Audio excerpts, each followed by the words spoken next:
बंदी छोड़ सतगुरु रामपाल जी परमेश्वर जी की जय हो। परमपिता परमात्मा सारी सृष्टि के रचनहार कुल मालिक असंख्य ब्रह्मांडों के स्वामी जगत गुरु तीनों लोकों में प्रवेश करके सबका धारण पोषण करने वाले राजाधिराज आत्माधार नाथों के नाथ देवों के देव महादेव सर्वेश्वर महेश्वर मृत्युंजय अजरो अमर आदि अनादि सनातनी प्रभु जगत पिता जगदीश्वर श्री श्री 1008 की उपाधि के वास्तविक अधिकारी अकाल मूर्त शब्द स्वरूपी राम वासुदेव सर्वगतम ब्रह्म परम पूज्य प्रथम पूज्य परम पुरुष परम धनी परम दयालु सत्य कबीर हक्का कबीर अल्लाहु अकबर बाखबर अल्लाह ताला जगत के तारणहार जगत के मुक्तिदाता जगत के जगन्नाथ हारे के सहारे हिंदुओं के राम मुसलमानों के अल्लाह सिखों के वाहिगुरु ईसाइयों के मसीह दया के सागर दया निधि करुणा के सागर करुणा निधि स्वयंभू परिभू संकट मोचन कष्ट हरण मंगल करण दुख भंजन अविगत कबीर निर्विकार निर्विषम परमात्मा अलय अलेख सतगुरु आदि अनादि सतगुरु असली मर्यादा पुरुषोत्तम असली राम असली कृष्ण असली घनश्याम असली मुरारी राजाओं के राजा महाराजाओं के महाराजा शहंशाहों के शहंशाह सम्राटों के सम्राट भगवानों के भगवान अल्लाहों के अल्लाह प्रभुओं के प्रभु मसीहाओं के मसीह सच्चे वाहिगुरु बाबाओं के बाबा पीरों के पीर सेठों के सेठ जगत सेठ सावड़सा सेठ सर्वगुण संपन्न अनंत कोटि कलाओं के स्वामी अनंत कोटि ब्रह्मांडों के नायक योगियों में महायोगी ध्यानियों में महाध्यानी सिद्धों में परम सिद्ध ज्ञानियों में तत्व ज्ञानी ब्रह्म ज्ञानी महाज्ञानी परम ज्ञानी सर्वश्रेष्ठ ज्ञानी विज्ञानी युवा कबीर समर्थ कबीर असमवात अमित ओजा सच्चे रहनुमा करीम अल्लाह सुभान अल्लाह दुनिया के अंतिम पैगंबर 8 सितंबर 1951 से गांव धनाना जिला सोनीपत हरियाणा भारतवर्ष की पावन भूमि पे प्रकट रियल कल की भगवान श्री नारायण साकार हरि श्री बाबा साहिब नूर अनंत परमात्मा सच्चे दरवेश सच्चे बाखबर संत श्रोमणी सतगुरु रामपाल जी परमेश्वर जी के चरण कमल में साध संगति से जुड़े हुए देश विदेश से आप और हम सभी सत्सेवक भाई बहनों का अनंत कोटि दंडवत प्रणाम। सत्साई भाई और बहनों, बहुत बड़ी दया बहुत बड़ी मेहर पूज्य गुरुदेव भगवान की सतगुरु रामपाल जी परमेश्वर जी की वर्तमान में धरती पर प्रकट एकमात्र कल की भगवान की, जिस कल की भगवान को ये नादान दुनिया तत्व ज्ञान के अभाव में सोशल मीडिया पर ढूंढ रही है और कह रहे हैं कि कल की भगवान आ चुका है प्रकट हो चुका है गुप्त रूप में अपनी लीला कर रहा है और जो उसकी कल की सेना है वो भी अपना कार्य कर रही है। भाई जब आप सब लोगों को इस बात का पता है, भविष्यवक्ता बार बार कह रहे हैं, भविष्य मलिका भी इतने सारे प्रमाण दे रही है और जब ये कन्फर्म हो रहा है कि वो प्रकट हो चुका है तो दुनिया उसे पहचान क्यों नहीं रही? फिर ये लोग ये क्यों नहीं बताते कि वो कल की भगवान कौन है और कहां है? ये साधु संत महात्मा ये भविष्यवक्ता दुनिया को भ्रमित क्यों किए बैठे हैं? क्योंकि भाई और बहनों उनको भी नहीं पता है कल की भगवान कौन है, कहां है, क्या कर रहा है, क्या उनका गुप्त मिशन है। इस बात को या तो कल की भगवान जानते हैं या फिर वर्तमान में जो उनकी कल की सेना है, जो उनके फॉलोअर हैं, केवल वही जानते हैं। तो निसंदेह वो कल की भगवान आने वाले समय में दुनिया जिनके चरणों में अपना माथा रगड़ेगी, नाक रगड़ेगी, मन्नतें मांगेगी, मिन्नतें करेगी, वो कल की भगवान परमेश्वर रामपाल जी हैं। और उनकी जो कल की सेना है, रियल में उनकी जो सेना है, सेना तो उनकी लाखों में है, परंतु जिसे कल की सेना कहा जा रहा है यानी कल की भगवान के प्रमुख सेवादार, कल की भगवान के द्वारा चुनी हुई चुनिंदा आत्मा, तो वो कल की सेना है सत्सेवक भाई बहन, साध संगति से जुड़े हुए भाई बहन।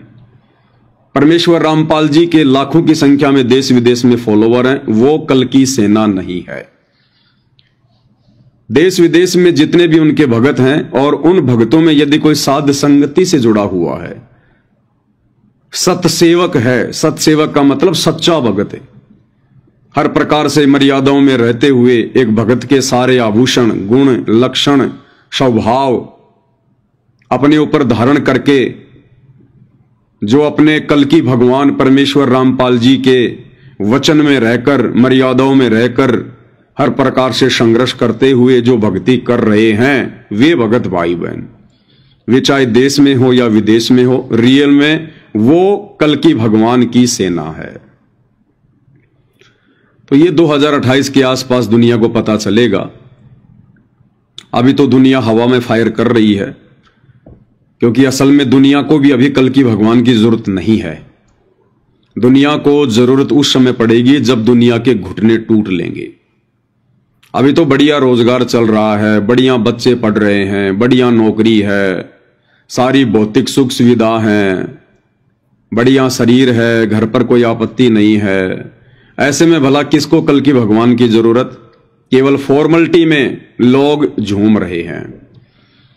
लेकिन आने वाले 3 से 4 वर्षों में पूरी दुनिया को कल की भगवान की जरूरत पड़ेगी। कल की भगवान परमेश्वर रामपाल जी के अलावा आने वाले युग परिवर्तन के दौरान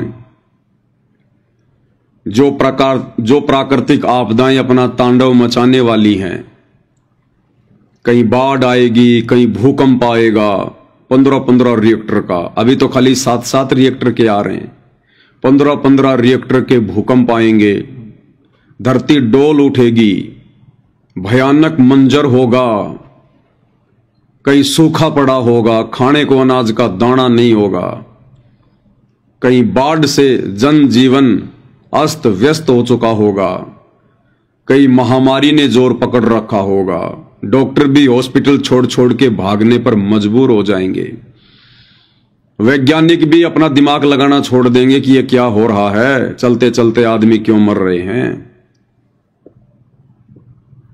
तो भाई और बहनों, उस समय इस दुनिया को कल की भगवान की आवश्यकता महसूस होगी।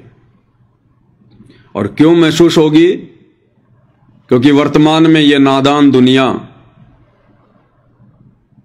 जिन काल के द्वारा भेजे गए आधे अधूरे संतों पर, महंतों पर, बाबाओं पर, मंडलेश्वर पर, शंकराचार्यों पर, पोप और पादरियों पर, पाठियों पर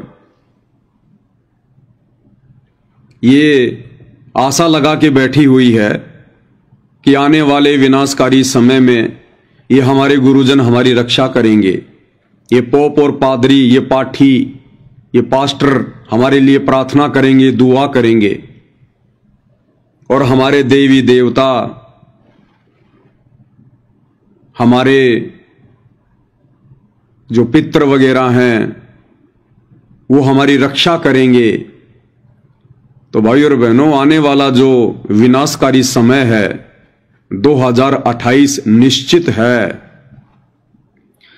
उस समय ये ना तो देवी देवता दिखाई देंगे, ढूंढने से भी नहीं मिलेंगे, ढूंढने से भी, जैसे कोरोना में सारे के सारे छुप गए थे, अपने मंदिरों के भी दरवाजे बंद करवा लिए थे।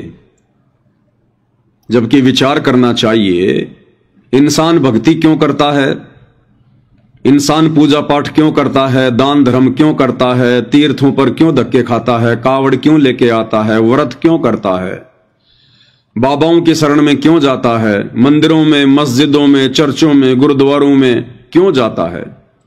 सिर्फ इसलिए कि परमात्मा हमारी रक्षा करेंगे। आने वाले समय में यदि हमारे परिवार पर, हमारे स्वास्थ्य पर, हमारे बच्चों पर, हमारी संपत्ति पर, हमारे व्यवसाय पर यदि कोई संकट आना होगा तो ये हमारी रक्षा करेंगे, बीमारियों से हमारी रक्षा करेंगे, मुसीबत के समय हमें सहारा देंगे। इसलिए दुनिया इन जगहों पर जाती है, पूजा अर्चना पाठ करती है, दान धर्म करती है। लेकिन दुनिया वालों को विचार करना चाहिए, जब 2020 में कोरोना काल था, उस समय ना तो हिंदुओं के देवी देवता सामने आए, ना मुसलमानों का अल्लाह सामने आया, ना ईसाइयों का वाहे गुरु सामने आया, ना ही सिखों का वाहिगुरु सामने आया और ना ही ईसाइयों का मसीहा सामने आया। कोई सामने नहीं आया उस समय। और जितनी भी उनकी जगह थी, मंदिर, मस्जिद, चर्च, गुरुद्वारे, गिरजाघर, लोगों ने दरवाजे बंद कर दिए। हिंदुओं ने तो हद पार कर दी, अपने देवी देवताओं के मुंह पर मास्क चढ़ा दिए पत्थरों की मूर्तियों पर, कि जाने वाला पहले ही स्थिति को भाप ले कि यहां तो भाई ये देवी देवता खुद भी भयभीत हैं, डरे हुए हैं कोरोना से। इन्होंने खुद ही अपने ऊपर अपने पुजारियों से मास्क चढ़वा लिए हैं। ये भला हमारी क्या रक्षा करेंगे, क्या बचाव करेंगे? तो भाई और बहनों, हमने आंखें खोल लेनी चाहिए। हम जानवर नहीं हैं, 84 लाख योनियों के मंदबुद्धि प्राणी नहीं हैं। हमें परमेश्वर ने मनुष्य योनि में जन्म दिया है, सर्वश्रेष्ठ योनि है। परमात्मा ने हमें अपना जैसा बनाया है। अन्य 84 लाख योनियों से भिन्न हमें दिमाग दिया है, सोचने समझने की शक्ति दी है। हम चिंतन कर सकते हैं, मनन कर सकते हैं, एक दूसरे से सलाह ले सकते हैं, विचार विमर्श कर सकते हैं। ये अन्य योनियों में सामर्थ्य नहीं है। और फिर भी हम लोग भेड़ चाल में चल रहे हैं, देखा देखी में चल रहे हैं। तो बताओ फिर आने वाला जो विनाशकारी समय है, जो युग परिवर्तन का समय जो आने वाला है, जो 2028 निर्धारित किया हुआ है, देश और दुनिया की काया पलटने वाली है, उस समय भाई और बहनों आपका कैसे बचाव होगा? आपके परिवार का, आपके बच्चों का, आपकी संपत्ति का, आपके व्यवसाय का कैसे बचाव होगा? समय रहते आप भाई बहनों को सूचित किया जा रहा है, बताया जा रहा है, आगाह किया जा रहा है। कल की भगवान आएगा तो अचानक से प्रकट नहीं होगा, या कल की भगवान आएगा तो सर पे सींग लगा के नहीं आएगा जो दुनिया उसे पहचान लेगी।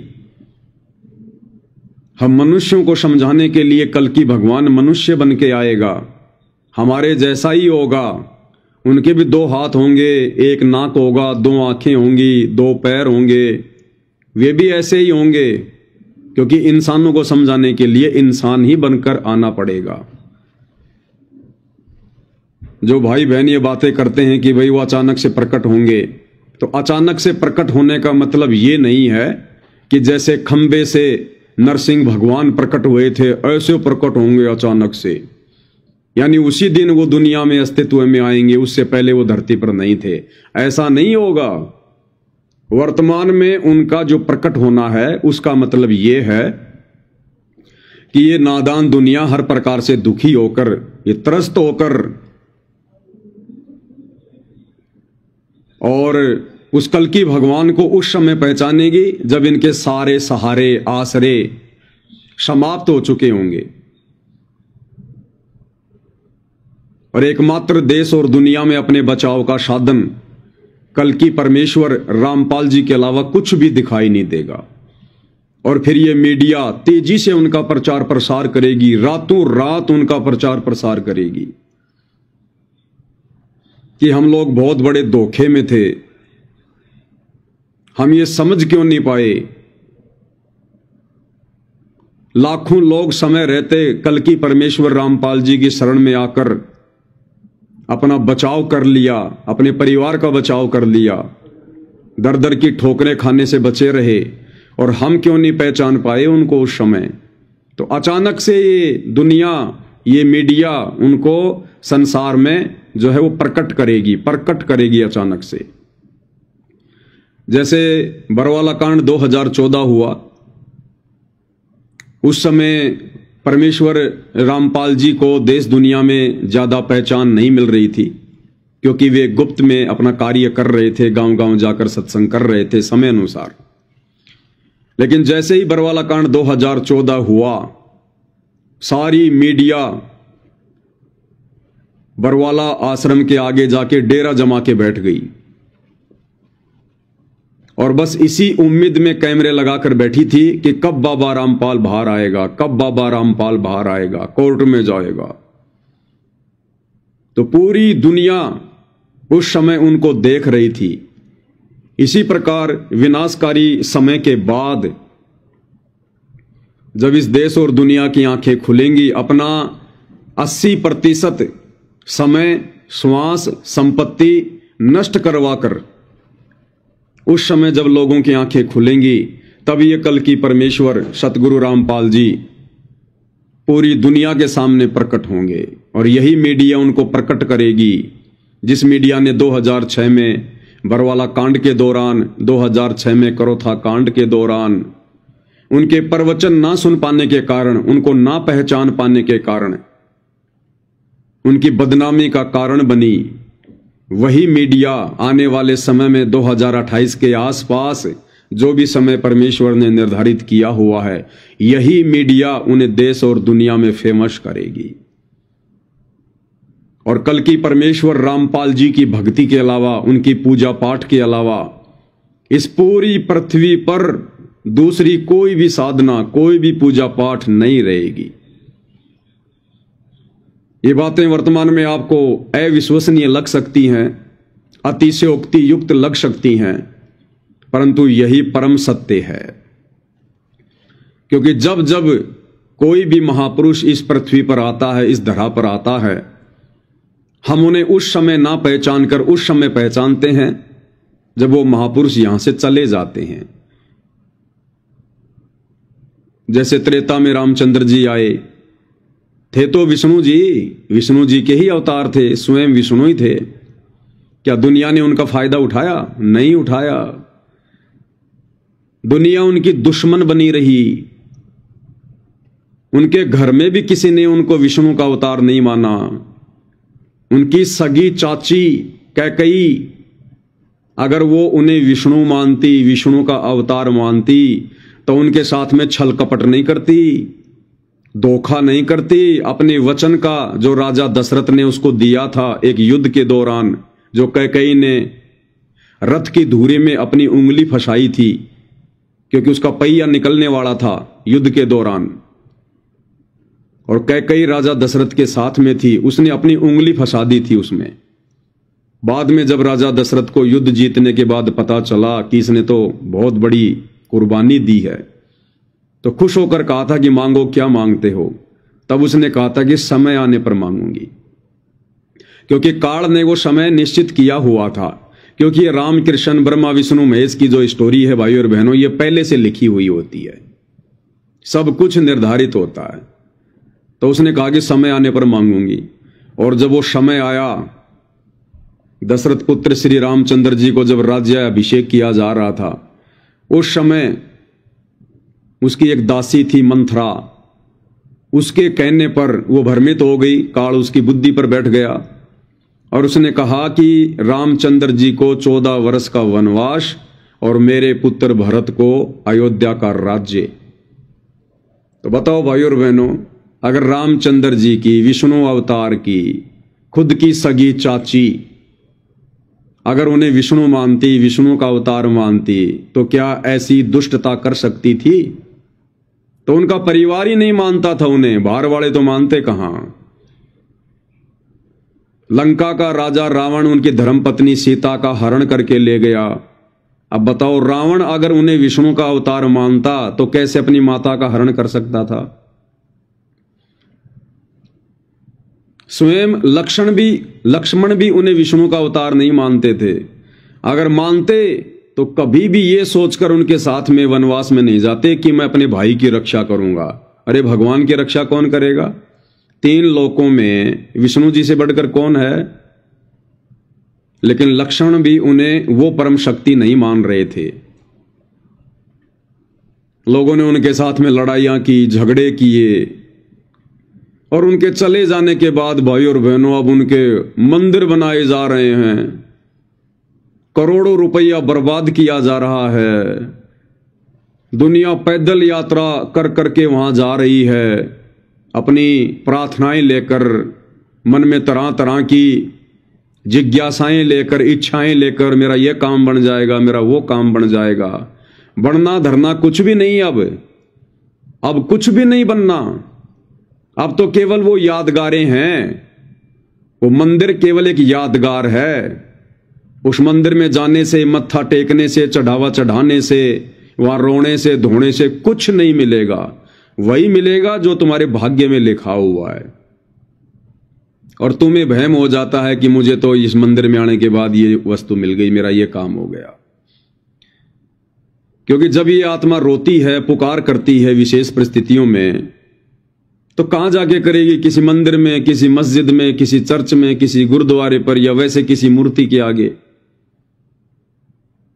तो जब ये जीव आत्मा हृदय से पुकार करती है तो आत्मा फिर परमात्मा की पुकार सुनता है। रामचंद्र जी नहीं सुनते, विष्णु जी नहीं सुनते, शंकर जी नहीं सुनते, ये परमात्मा नहीं है, ये भी जीव संज्ञा में हैं, आप और हमारी तरह हैं। इनको भी वापस आप और हमारी तरह जीव संज्ञा में आना पड़ता है। इन्हें भी 84 लाख योनियों की लंबी यात्रा पे जाना पड़ता है। लेकिन ये यहां 3 लोक के मैनेजर हैं। परमात्मा इनके माध्यम से यहां पर अपना कार्य जो है वो कर रहा है। तो जब ये आत्मा उन मंदिरों में, मस्जिदों में, चर्चों में, गुरुद्वारों पर जाकर रोती है, पुकारती है, तो दुखी होता है परमात्मा, क्योंकि हम सब उसी की आत्मा हैं। चाहे राम हो, चाहे कृष्ण हो, ब्रह्मा विष्णु महेश हो, काल हो, दुर्गा हो, 84 लाख के प्राणी हो। तो जब ये आत्मा रोती है तो परमात्मा बड़े दयालु हैं। कौन परमात्मा? कल्कि भगवान। कौन कल्कि भगवान? कबीर देव। कौन कबीर देव? परमेश्वर रामपाल जी, जो वर्तमान में सशरीर धरती पर प्रकट है। तो ये परमेश्वर फिर आत्मा की पुकार सुनता है और उसकी पुकार को डाइवर्ट कर देता है यहां के मैनेजरों के पास में, यानी धर्मराय के दरबार में, धर्मराज के पास में, जो सभी का हिसाब किताब रखता है परमेश्वर के हुक्म से। एक सिस्टम बना रखा है गुरुदेव ने। जैसे मुकेश अंबानी है, मुकेश अंबानी ने जितने भी उसके ग्राहक हैं, जियो के जो सिम हम लोग लेते हैं उसकी कंपनी की, रिलायंस की, जियो की, तो मालिक तो है कौन? मुकेश अंबानी। हम सब ने उसकी सिम ले रखी हैं, यूज कर रहे हैं, रिचार्ज हम जो है करवा रहे हैं। और जब हमने कोई कंप्लेंट करनी होती है, जब हमें कोई शिकायत करनी होती है, तो मुकेश अंबानी ने एक सिस्टम बना रखा है। उसने एक सिस्टम बना रखा है, उसने कॉलिंग सेंटर की व्यवस्था की हुई है ग्राहक सेवा के अंदर, और एक नंबर दिया हुआ है। उस नंबर पे जब हम लोग डायल करते हैं मोबाइल से, तो उसने जिन जिन व्यक्तियों की ड्यूटी लगा रखी है वो हमारा फोन उठाएंगे और वो हमारी समस्या को सुनेंगे, और यदि हमारी समस्या सुलझाने योग्य होगी तो फिर वो सुलझाई जाती है। अगर नहीं सुलझाई जाएगी तो वो लोग मना कर देते हैं। तो इसी प्रकार पूर्ण परमेश्वर कबीर देव रामपाल जी भगवान ने यहां पर 21 ब्रह्मांड में, एक ब्रह्मांड में एक धर्मराज बैठा रखा है, धर्मराय, जो ब्रह्मा विष्णु महेश का भी हिसाब किताब रखता है, सब जीवों का रखता है। तो जब ये आत्मा रोती है, पुकारती है, दुख में, तकलीफ में, परेशानी में, चाहे किसी भी धर्म या जाति से है, किसी भी देश से है, तो आत्मा रोती है, उसकी पुकार परमात्मा के पास जाती है। परमात्मा से वापस वो टकरा कर फिर यहां जो सिस्टम बना रखा है परमेश्वर ने, धर्मराज के दरबार में जाती है, यमराज के पास जाती है। वो धर्मराज फिर चेक करता है अपने अकाउंट में कि इस आत्मा को क्या तकलीफ है, और यदि वो तकलीफ जो भी है उसको, यदि उस आत्मा के पुण्य, कौन से पुण्य? जब कभी वो मनुष्य शरीर में था पहले या वर्तमान में, जैसे भी वो भक्ति कर रहा है, साधना कर रहा है, धर्म कर्म कर रहा, अच्छे कर्म कर रहा है, तो हमारी बैटरी चार्ज होती रहती, हमारे पुण्य जो है वो डिपॉजिट होते रहते। पाप और पुण्य दोनों ऑटोमेटिक उसके दरबार में, उसके अकाउंट में डिपॉजिट होते रहते हैं। उसने किसी से पूछने की जरूरत नहीं होती है, क्योंकि परमेश्वर ने यह शरीर बनाया है, मनुष्य शरीर, और इस शरीर में परमात्मा ने एक सिस्टम बना रखा है जिसको कहते हैं चित्र और गुप्त। चित्रगुप्त यानी जो कर्म हम करते हैं और जो कर्म हम साइलेंट होकर करते हैं, अपने मन में भी सोचते हैं, जो गुप्त कर्म है। मान लो किसी ने चोरी कर ली, किसी ने किसी के साथ में रेप कर दिया, और वो सोच रहा है कि किसी को नहीं पता इस घटना का, लेकिन वो गुप्त चित्र आपका ऑटोमेटिक धर्मराज के दरबार में रिकॉर्ड हो गया। इस शरीर में परमात्मा ने एक सॉफ्टवेयर बना रखा है। हमने मन में भी यदि किसी के प्रति कोई गलत भाव रखा, विचार रखे, गलत सोचा, वो बाहर वालों को तो नहीं पता चलेगा, लेकिन चित्रगुप्त अंदर जो परमेश्वर ने सिस्टम फिट कर रखा है उसमें वो ऑटोमेटिक वो रिकॉर्डिंग हो गई। और उसी आधार से फिर जब हमारी मृत्यु होती है, हम धर्मराज के दरबार में जाते हैं, वो हमारा पूरा हिसाब किताब होता है, बिल्कुल आंखों के सामने चलता है एलसीडी की तरह। वहां छुपाने की जरूरत नहीं, वहां बताने की जरूरत नहीं है। उस परमेश्वर की विज्ञान बहुत एडवांस है। तो जब ये आत्मा चाहे किसी भी धर्म में, किसी भी जाति से है, जब ये विशेष परिस्थितियों में रोती है, चीखती है, चिल्लाती है, मदद की पुकार करती है,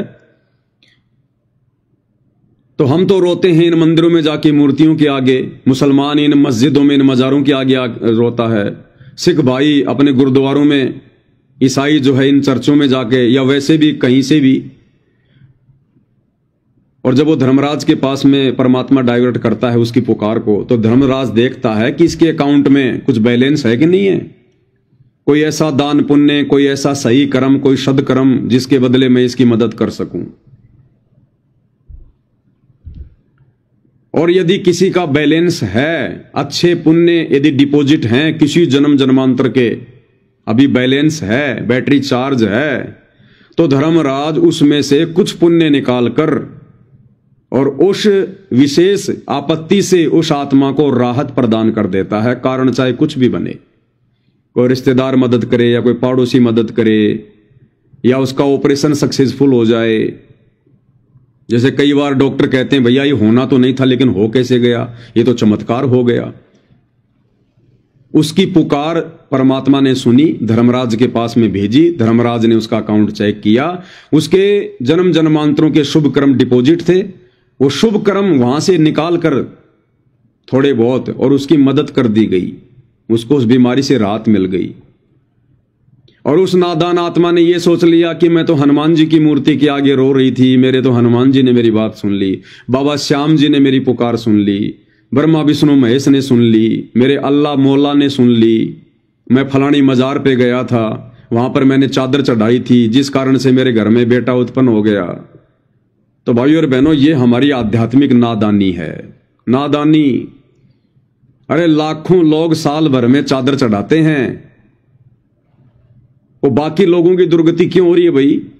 लाखों लोग मंदिरों में जाते हैं, कुछ को लाभ हो रहा है, कुछ आते जाते एक्सीडेंट में ही मर जाते हैं, पूरा परिवार का परिवार खत्म हो जाता है। हॉस्पिटल में हजारों लोग एडमिट होते हैं, कोई न कोई भक्ति वो सब करते हैं, कुछ एक ठीक हो रहे हैं, कुछ एक एम्बुलेंस में डेड बॉडी बन के आ रहे हैं। तो जिनको राहत मिल गई वो नादान सोच लेते हैं हमारे को तो यही देवी देवता दे रहे हैं। मैंने जो प्रेमानंद जी को अपना गुरु बना रखा है, फलाने बाबा को अपना गुरु बना रखा है, हमारे जो पितृ देवता हैं वो हमें दे रहे हैं। मैं तो मंदिर में जाता था, सुबह सुबह मैं ये करता था, मैं वो करता था। 1% भी इन शास्त्र विरुद्ध साधनाओं से उन्हें लाभ नहीं मिलता, 1% भी। यदि किन्हीं आत्माओं को थोड़ा बहुत लाभ हो रहा है तो उनके पूर्व जन्मों की जो बैटरी चार्ज है, जो बैलेंस दान पुण्य का, धर्म का, अच्छे कर्मों का, पुण्यों का, जो धर्मराज के अकाउंट में डिपॉजिट था, उस आधार से आपकी मदद हुई है। अब एक व्यक्ति तो बेचारा बहुत गरीब है, बड़ा निर्धन है और भक्ति बहुत करता है, मंदिर में भी जाता है, पैदल यात्रा में भी जाता है, और उसकी दुर्गति हो रही है, उसको कोई लाभ नहीं, कोई राहत नहीं, अभाव में जीवन जी रहा है। और एक व्यक्ति ऐसा है जो भक्ति करता ही नहीं और उसके दारू के ठेके चल रहे हैं, बढ़िया फॉर्च्यूनर गाड़ी में घूम रहा है। तो बताओ फिर कैसे निर्णय करोगे? अगर उस भक्ति से ही सब कुछ मिलना होता तो बेचारा भक्ति करते करते भी दुखी क्यों है? उसके घर पर आपत्तियां क्यों आ रही हैं? भक्ति से तो लाभ मिलना चाहिए ना, राहत मिलनी चाहिए ना। लेकिन वो जो भक्ति कर रहा है, वो जिन्हें परमात्मा मानकर उन पत्थरों की मूर्तियों पर आशा लगाए बैठा है, ये शास्त्रों के विरुद्ध है। मंदिर में, मस्जिद में, चर्च में, गुरुद्वारों में परमात्मा नहीं है। परमात्मा कहते हैं कि पत्थर पूजे हरी मिले तो मैं पूजूं पहाड़, और इससे तो चक्की भली जो पीस खाए संसार। अगर एक पत्थर का छोटा सा टुकड़ा पूजने से इंसान ने जिसको बनाया, हथौड़े मार मार के उसके ऊपर बैठ के उसको एक देवी देवता का रूप दे दिया, रंग रोगन कर दिया, कपड़े पहना दिए, फिर उसको मंदिर में स्थापित कर दिया, और फिर हम उसको भगवान मान के पूजने लग गए।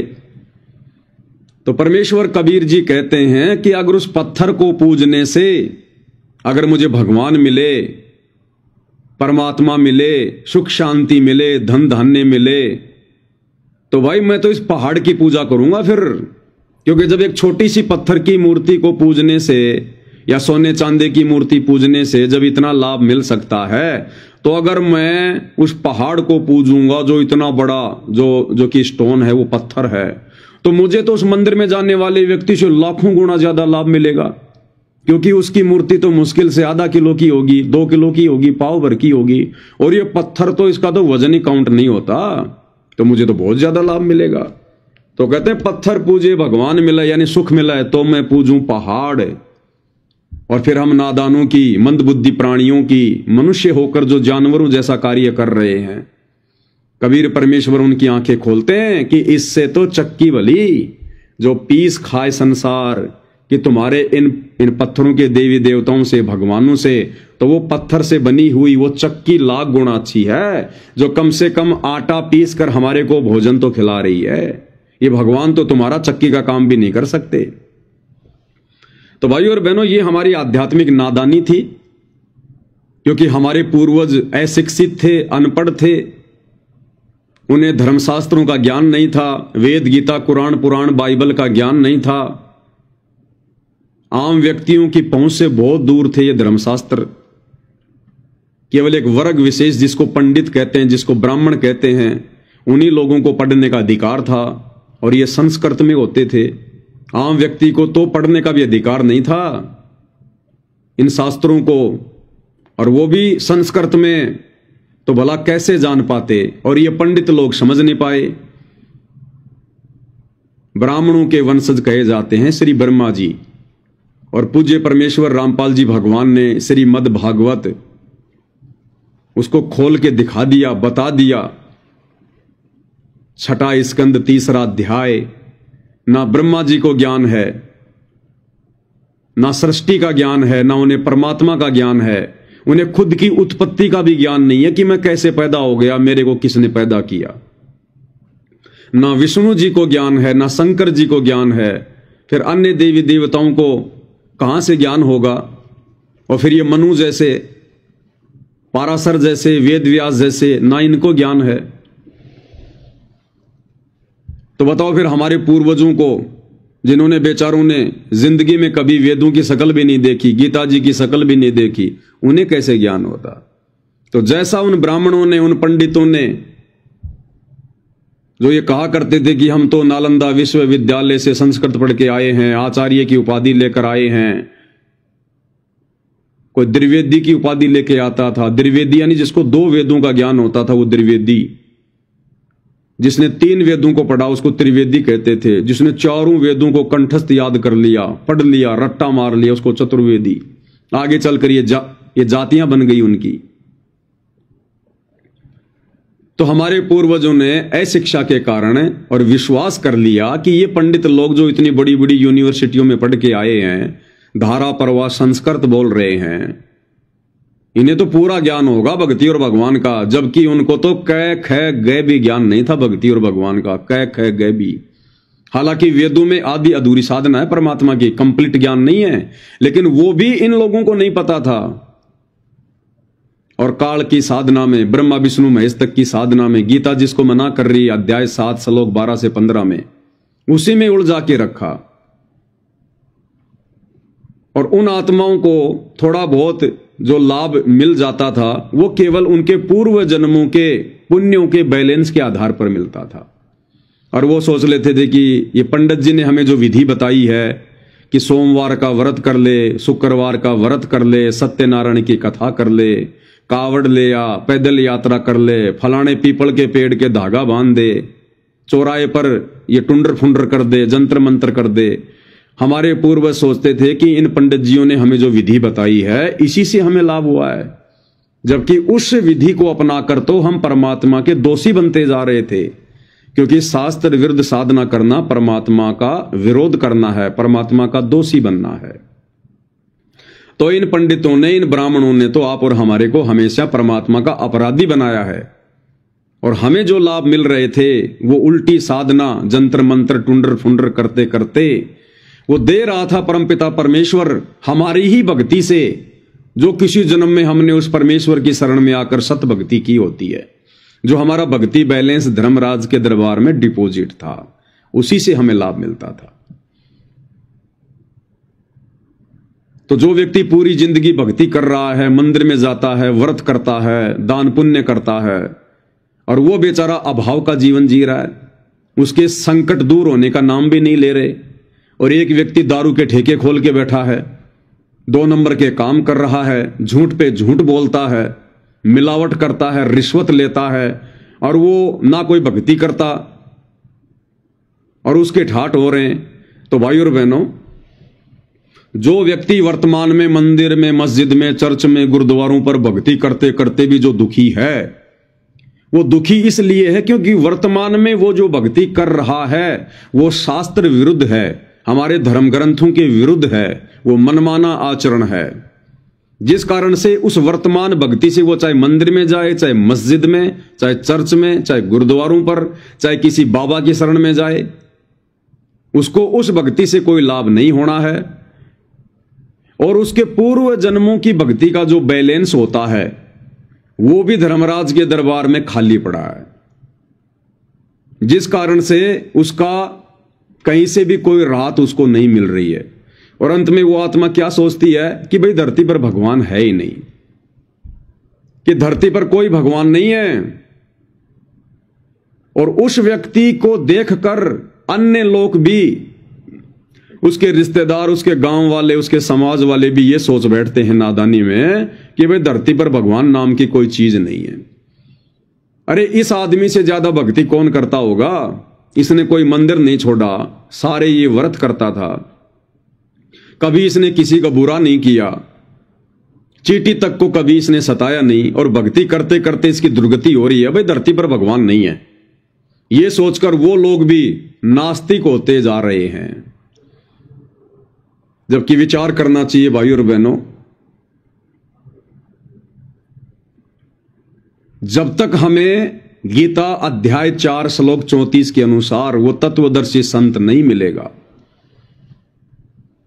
और तत्वदर्शी संत कौन होता है? स्वयं कबीर भगवान, कल की परमात्मा, वो स्वयं ही सतगुरु बनकर, तत्वदर्शी संत बनकर धरती पर आता है, हम आत्माओं को सत्य ज्ञान देता है, शास्त्रों के अनुसार साधना बताता है।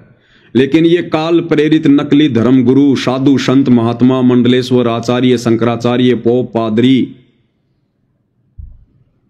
ये लोग उस परमात्मा के घोर विरोधी बन जाते हैं, उसके दुश्मन बन जाते हैं, क्योंकि संकट इनकी रोजी रोटी पे आ जाता है।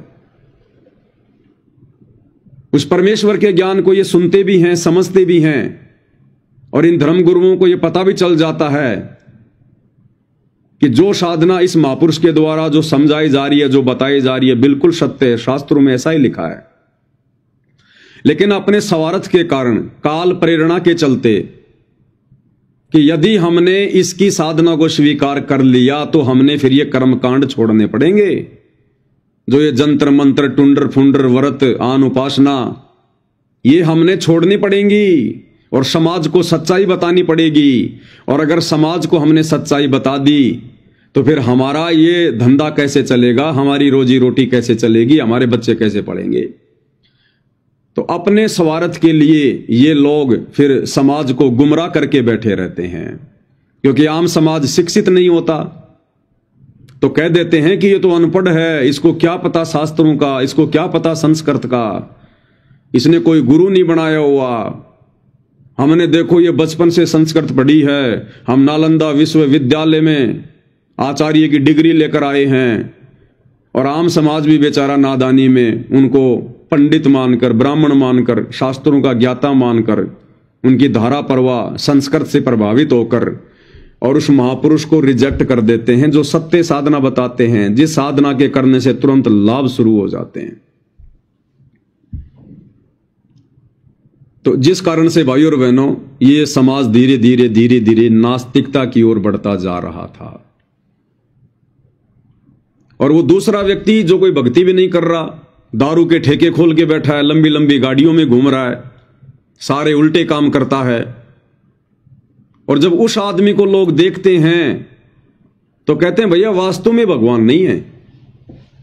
ये देखो नास्तिक आदमी कभी मंदिर नहीं जाता, मस्जिद नहीं जाता, कोई भक्ति नहीं करता, 2 पैसे ये दान धर्म पे नहीं लगाता, और देखो इसके घर में कैसे मौज हो रही है, दारू के ठेके खोल रखे हैं, बड़ा इसका बिजनेस है, व्यापार है, पैसे की कोई कमी नहीं है, ये कौन सी भक्ति कर रहा है।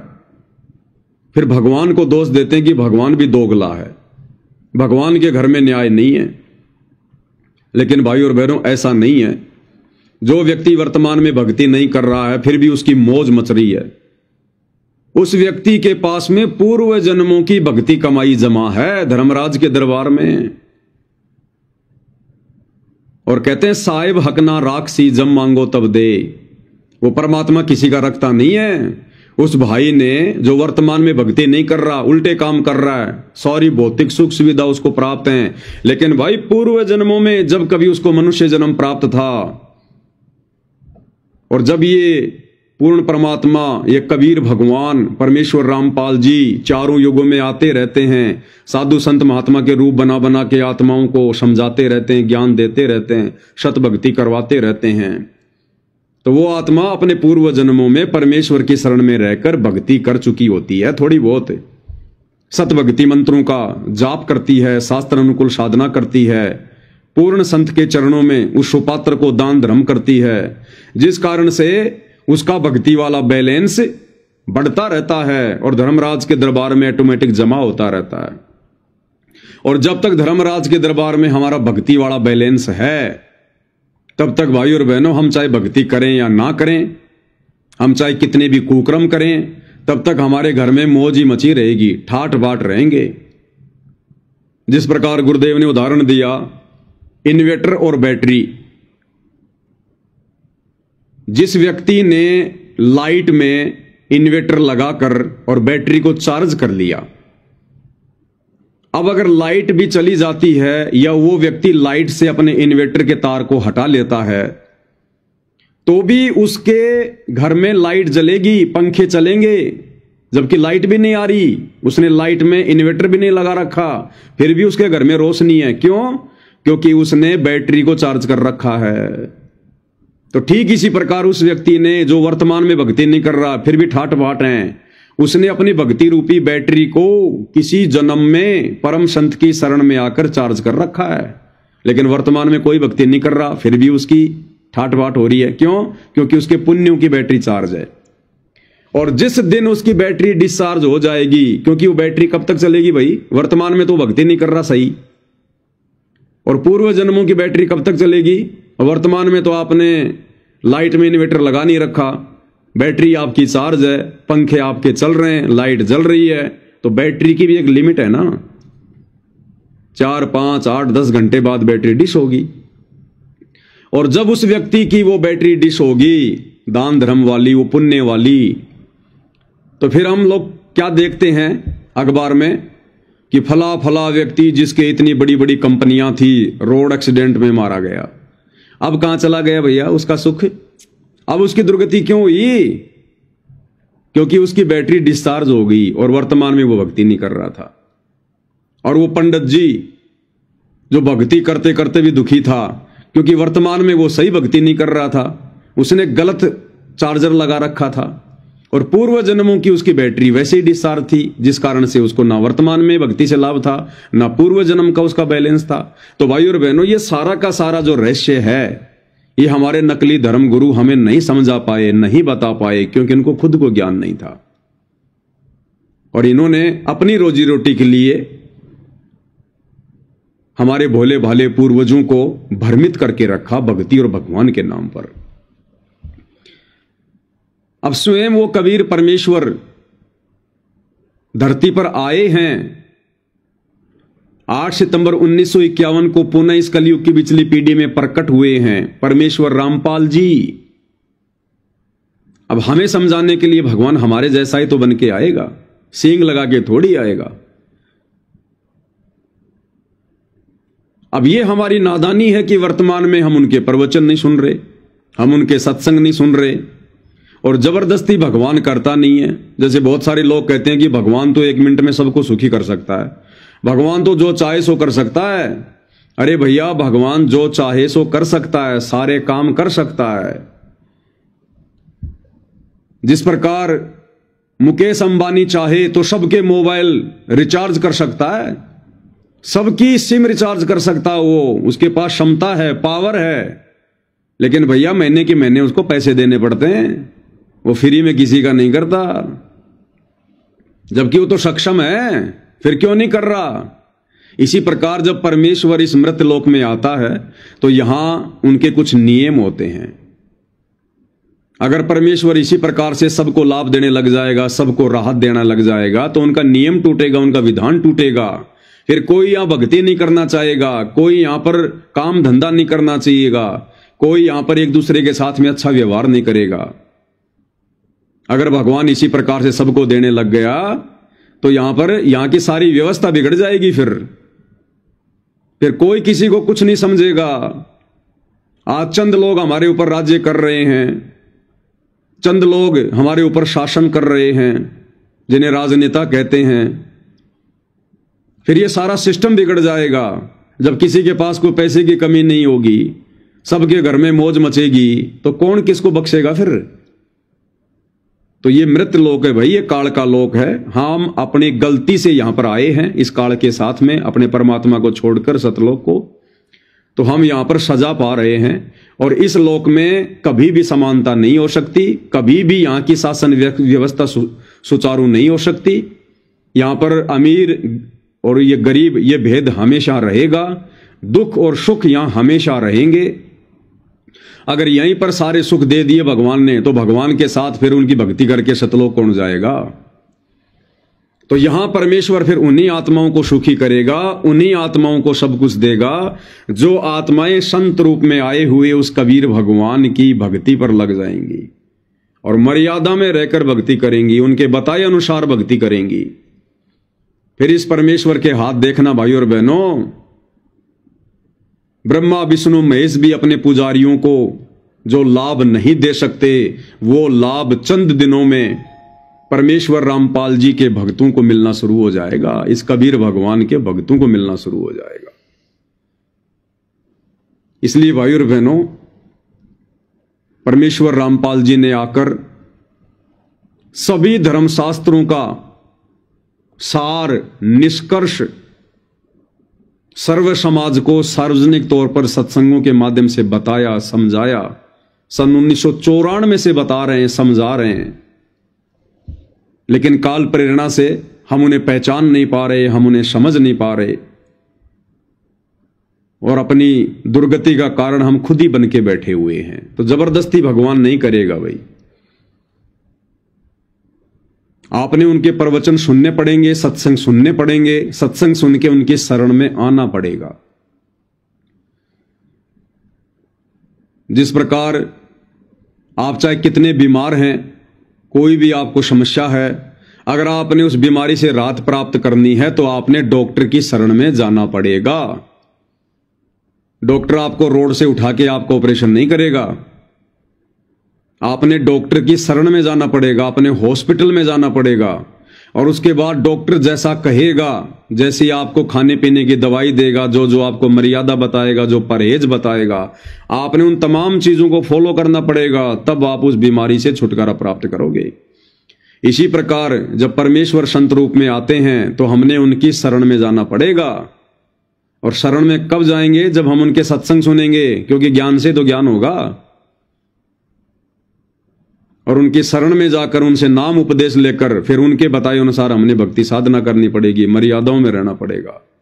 फिर देखना वो परमेश्वर खड़े खड़े लाभ देगा, खड़े खड़े लाभ।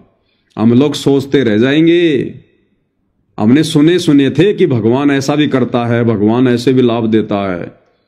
हमने खाली इन कथाओं में सुना है। आज वो परमेश्वर हमें साक्षात देगा, साक्षात। क्योंकि आज से पहले हम जिनको भगवान मानकर पूज रहे थे, जिन मंदिर मस्जिद चर्च गुरुद्वारों में जा रहे थे, वहां हमें वो लाभ नहीं मिल पा रहे थे, क्योंकि हम लाभ प्राप्त करने वाली साधना कर ही नहीं रहे। हम तो देखा देखी मनमाना आचरण कर रहे हैं, भेड़ चाल में चल रहे हैं। भगवान कोई पशु थोड़ी है, कोई जानवर थोड़ी है जो मंदिर में, मस्जिद में, चर्च में, गुरुद्वारों में इन पुजारियों ने उनको बांध के रखा होगा कि जब जाओ और भगवान से लाभ प्राप्त कर लो। भगवान तो कण कण में है, सबके हृदय में विराजमान है। ये प्राण शक्ति उसी परमेश्वर की है, उसी के आशीर्वाद से हम बोल पा रहे हैं, चल पा रहे हैं, सेवा कर रहे हैं, खा रहे हैं, पी रहे हैं। और जिस दिन उसका आशीर्वाद हट जाए, उस दिन भाई और बहनों अधरंग मार जाए, लकवा मार जाए, पैरालाइसिस हो जाए, हम अपने हाथ को उठाकर भोजन भी नहीं कर सकते, मक्खियां मुंह में आएंगी जाएंगी। तो परमेश्वर तो सर्वत्र है, लेकिन उसका लाभ लेने के लिए हमने संत की शरण में जाना पड़ेगा। जिस प्रकार हवा तो सर्वत्र है, लेकिन अपनी गाड़ी के टायर में हवा भरवाने के लिए हमने पंचर की दुकान पर जाना पड़ेगा। टीचर तो सर्वत्र है, लेकिन हमने उस शिक्षा का लाभ लेने के लिए स्कूल में एडमिशन लेना पड़ेगा। इसी प्रकार यदि हमने आध्यात्मिक लाभ लेना है वास्तव में, तो हमने परम संत की शरण में जाना पड़ेगा। और परम संत की शरण में जाने से पहले उनके सत्संग सुनने पड़ेंगे। और इस पूरी पृथ्वी पर वर्तमान में एकमात्र परम संत परमेश्वर रामपाल जी हैं। इनके अलावा कोई भी संत कहलाने का अधिकारी नहीं है। कोई भी आचार्य, शंकराचार्य, साधु, संत, मठाधीश कहलाने का अधिकारी नहीं है। इस संसार में परमेश्वर रामपाल जी के अलावा कोई भी कथा कीर्तन करने का, पूजा पाठ करवाने का, भक्ति बताने का, नाम उपदेश देने का कोई भी अधिकारी नहीं है। कोई भी। ये सब लोग भ्रमित हैं, भ्रमित। जितने भी साधु संत महात्मा हम देख रहे हैं टीवी चैनलों पर, इन आश्रमों में, सब भ्रमित हैं। ये काल ने बैठा रखे हैं अपने एजेंट, ताकि हम उस परम संत की शरण में ना चले जाएं। जगह जगह इसने ये बैरियर लगा दिए काल ने कि अगर कोई भक्ति करना चाहे तो मेरे दूतों के यहीं फंस के रह जाए। तो भाई और बहनों, काल का भी बहुत भयंकर षड्यंत्र है यहाँ पर, और इस षड्यंत्र से परमात्मा ही निकाल सकते हैं, और निकालेगा उन्हें जो खुद निकालना चाहेंगे। तो पूज्य गुरुदेव भगवान रह रहकर इस पृथ्वी पर आते रहते हैं। ये परमात्मा हम आत्माओं के लिए रह रहकर चारों युगों में आते हैं, भिन्न भिन्न रूप धारण करके। कभी 2 साल, कभी 10 साल, कभी 50 साल, कभी पूरा जीवन यहां पर एक लीला करके जाते हैं। और हम नादानों की बैटरी को शत भक्ति देकर चार्ज करके चले जाते हैं, क्योंकि वो समय मोक्ष का नहीं होता है। मोक्ष का समय चारों युगों में, इस कलयुग में जो ये पिछली पीढ़ी का समय है वर्तमान का, यही समय होता है। तो आज से पहले परमेश्वर हमें थोड़ी बहुत भक्ति देकर, दान पुण्य करवाकर, हमें शत भक्ति के जो मंत्र हैं वो देकर हमारी बैटरी को चार्ज करके चले जाते हैं, ताकि हमें मनुष्य जन्म मिलते रहें, थोड़े बहुत लाभ हमें मिलते रहें, भक्ति और भगवान पर हमारी आस्था बनी रहे। अन्यथा ये इंसान कब का नास्तिक हो जाता, कब का ये मंदिर मस्जिद चर्च गुरुद्वारे पूज पूज के, नकली साधु संतों को पूज पूज के कब का नास्तिक हो जाता।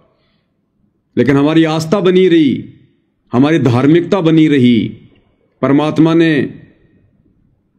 ने हमें भक्ति दी, और यहां पर जो हम रह रहकर, और हमने सोचा कि इन बाबाओं की शरण में आने से लाभ मिल रहा है, मंदिरों में जाने से, देवी देवताओं को पूजने से लाभ मिल रहा है। तो परमात्मा यही चाहते थे कि इनकी भक्ति पर आस्था बनी रहे, इनकी श्रद्धा बनी रहे, इनके अंदर धार्मिकता बनी रहे।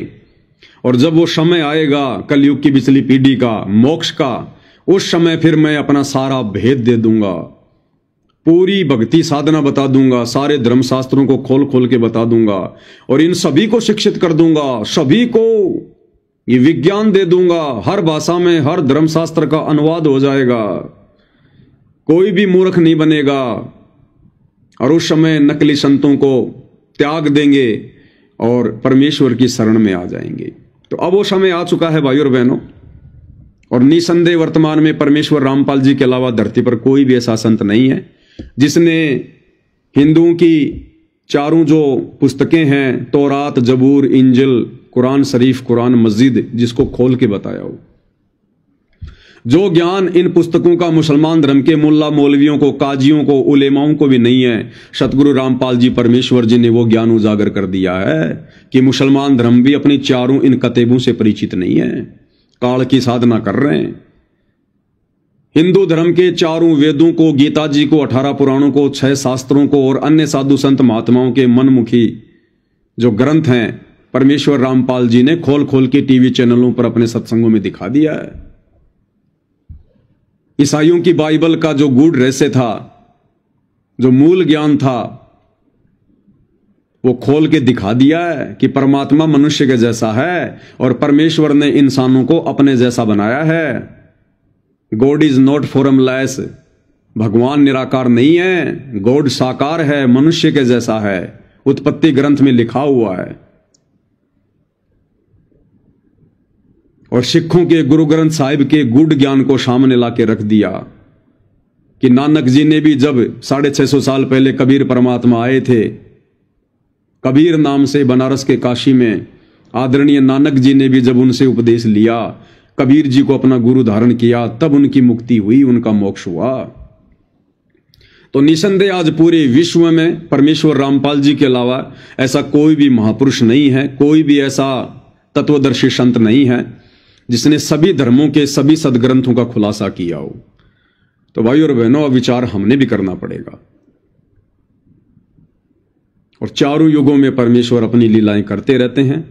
650 साल पहले परमेश्वर आए, अपने वास्तविक नाम से आए, वेदों में अपना नाम धरवाया, कबीर देव, जिसको हम कहते हैं कबीर दास।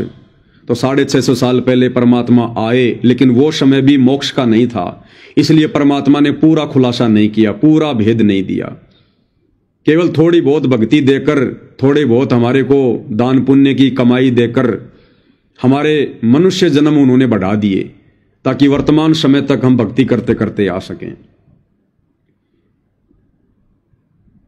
तो 650 साल पहले आए परमात्मा, और अब वर्तमान में जब वो ठीक का समय आ गया, मोक्ष का समय आ गया, कलयुग की पिछली पीढ़ी चल रही है, अब परमेश्वर फुल टू फुल अपनी फुल फॉर्म में वो मूल ज्ञान, वो तत्व ज्ञान, वो सार ज्ञान जो परमेश्वर ने आज तक छुपा के रखा था, अब 8 सितंबर 1951 को गांव धनाना, जिला सोनीपत, हरियाणा की पवित्र भूमि पर प्रकट होकर 1951 से एक आम व्यक्ति की भूमिका करते हुए फिर 17 फरवरी 1988 को अपनी ही वाणी के अनुसार कि 12वें पंथ हम ही चलावें, सब पंथों को मिलाकर एक पंथ चलावें, आदरणीय गरीबदास जी के 12वें पंथ में उन्होंने एंट्री की।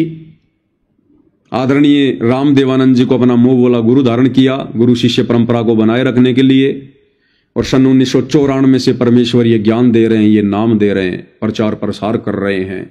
सारा अध्यात्म सबके सामने सार्वजनिक कर दिया, सभी धर्म ग्रंथों का निचोड़ निकाल के रख दिया, निचोड़।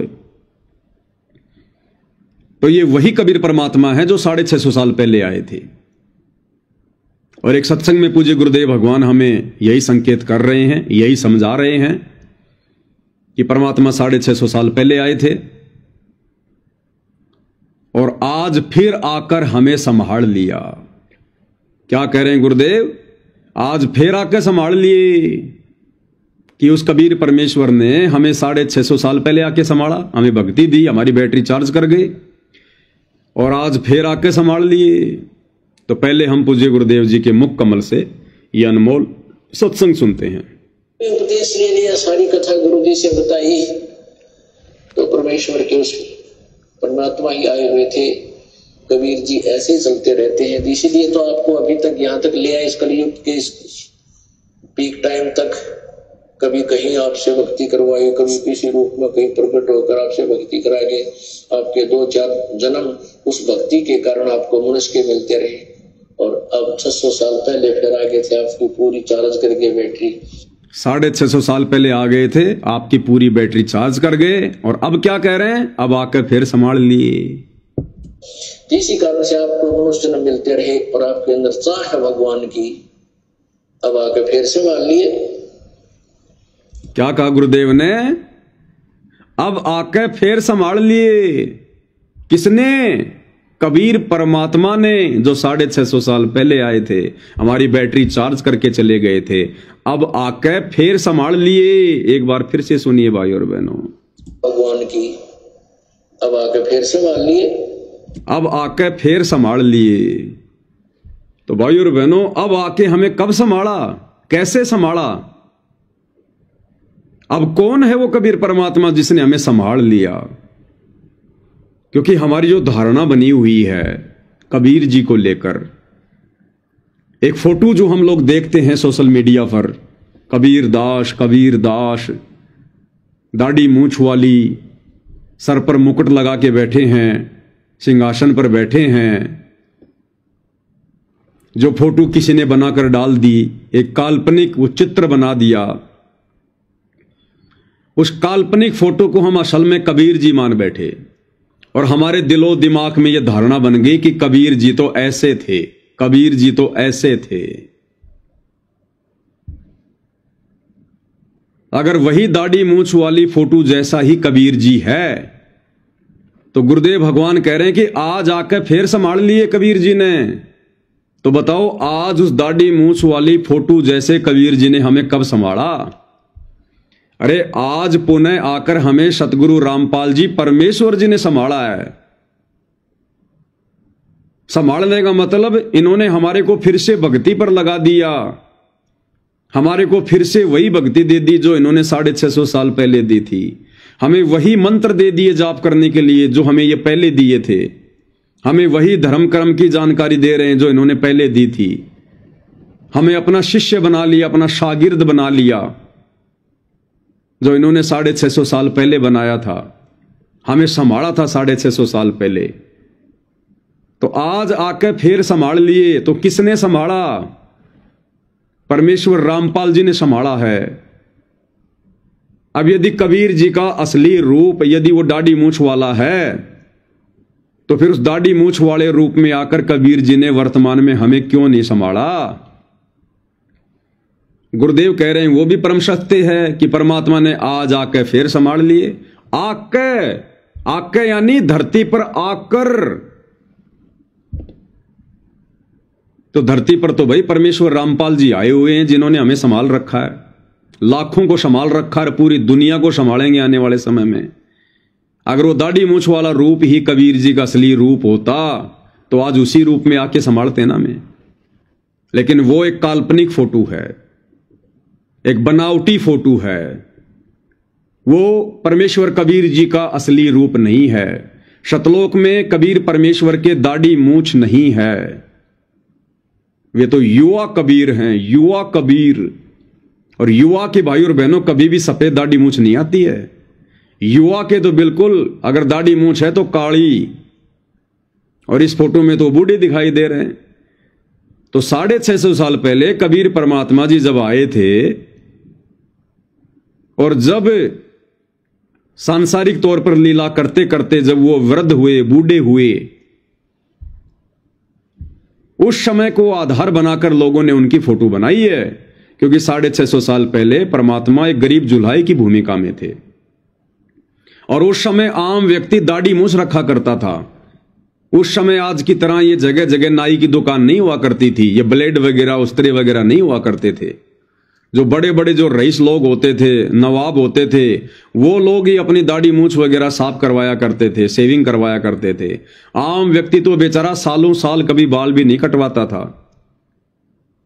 तो समय के अनुसार परमेश्वर ने दाढ़ी मूंछ रखनी पड़ी यहां आकर, और हमने उसी फोटो को कबीर जी का असली रूप मान लिया। जबकि रियल रूप परमेश्वर का वो है जो हम आज वर्तमान में देख रहे हैं। परमेश्वर रामपाल जी, ये इनका असली सतलोकी रूप है। तो ये जो छोटे छोटे सत्संग हैं गुरुदेव के, ये बहुत ही सांकेतिक हैं भाई और बहनों, ये गूढ़ हैं। गीता, वेद, कुरान, पुराण को समझना बहुत आसान है, लेकिन परमेश्वर कबीर जी अर्थात रामपाल जी के तत्व ज्ञान युक्त सत्संगों में जो संकेत हैं उनको समझना बहुत खांडे की धार है। जिस पर गुरु मेहर करे, जिस पर गुरु रजा करे, वही आत्माएं उनके संकेतों को समझ सकती हैं। तो क्या कह रहे हैं गुरुदेव भगवान कि आज आके फिर संभाल लिए। तो बताओ भाइयों और बहनों, अगर वो दाढ़ी मूछ वाला रूप ही अगर कबीर का असली रूप है तो कब संभाला, किसको संभाला, किसने देखा? आज हमें परमेश्वर रामपाल जी ने आकर संभाला है। तो असली कबीर कौन? परमेश्वर रामपाल जी भगवान की। अब आके फिर से मान लिए। तो लड़का अपनी मां के साथ जाने लगा, बहुत श्रद्धा। तो क्लियर कर दिया भाई और बहनों एक छोटे से सत्संग ने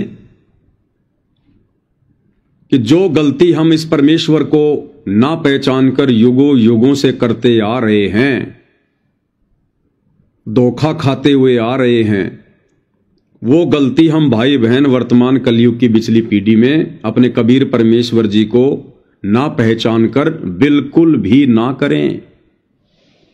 हमारी सबसे बड़ी कमजोरी एक ही बताई गुरुदेव भगवान ने कि नादानों, जब जब वो कबीर भगवान इस पृथ्वी पर आया, अब आएगा तो परमात्मा तो इंसान बन के आएगा। परमात्मा ने गधों को नहीं सुनाने सत्संग, जानवरों को नहीं लेके जाना सतलोक। 84 लाख योनियों में केवल मनुष्य शरीर ही ऐसा है जो भक्ति कर सकता है, सत्संग सुन सकता है, मोक्ष प्राप्त कर सकता है। इसीलिए इसको सबसे दुर्लभ जन्म बताया है। मानव जन्म दुर्लभ है, ये मिले न बारंबार, जैसे पेड़ से पत्ता टूट गिरे बहुर न लगता बार। ये मनुष्य जन्म बारंबार नहीं मिलता है, बहुत अनमोल। 84 लाख योनियां भोगने के बाद एक मनुष्य जन्म मिलता है। इसी मनुष्य जन्म से हम भक्ति कर सकते हैं। तो आज यदि हमने फिर से वही गलती दोहराई जो गलती हम युगों युगों से दोहराते आ रहे हैं, जब जब ये कबीर परमेश्वर सतगुरु रामपाल जी संत बनकर आए, साधु बनकर आए, तत्वदर्शी संत बनकर आए, हमने इनको परमेश्वर के रूप में नहीं जाना, नहीं पहचाना। इन्होंने हमें सौ लाभ दिए, सौ सुख दिए, मुर्दों को जिंदा किया, बांझ को पुत्र दिए, निर्धन को माया दी, कोडी को काया दी, लेकिन फिर भी हम इनको केवल एक गुरु मानते रहे, संत मानते रहे, साधु मानते रहे, क्योंकि हम अशिक्षित थे, अनपढ़ थे, शास्त्रों से अपरिचित थे, और हम इनके शरण में आकर भी मोक्ष से दूर रहे। तो आज गुरुदेव भगवान इस कलयुग की पिछली पीढ़ी में आप और हमसे यही चाहते हैं कि बच्चों, मैंने तो मेरी तरफ से तुम्हें शिक्षित करने में, तुम्हें ज्ञान देने में, तत्व ज्ञान देने में, शास्त्रों से परिचित करवाने में कोई कमी नहीं छोड़ी है।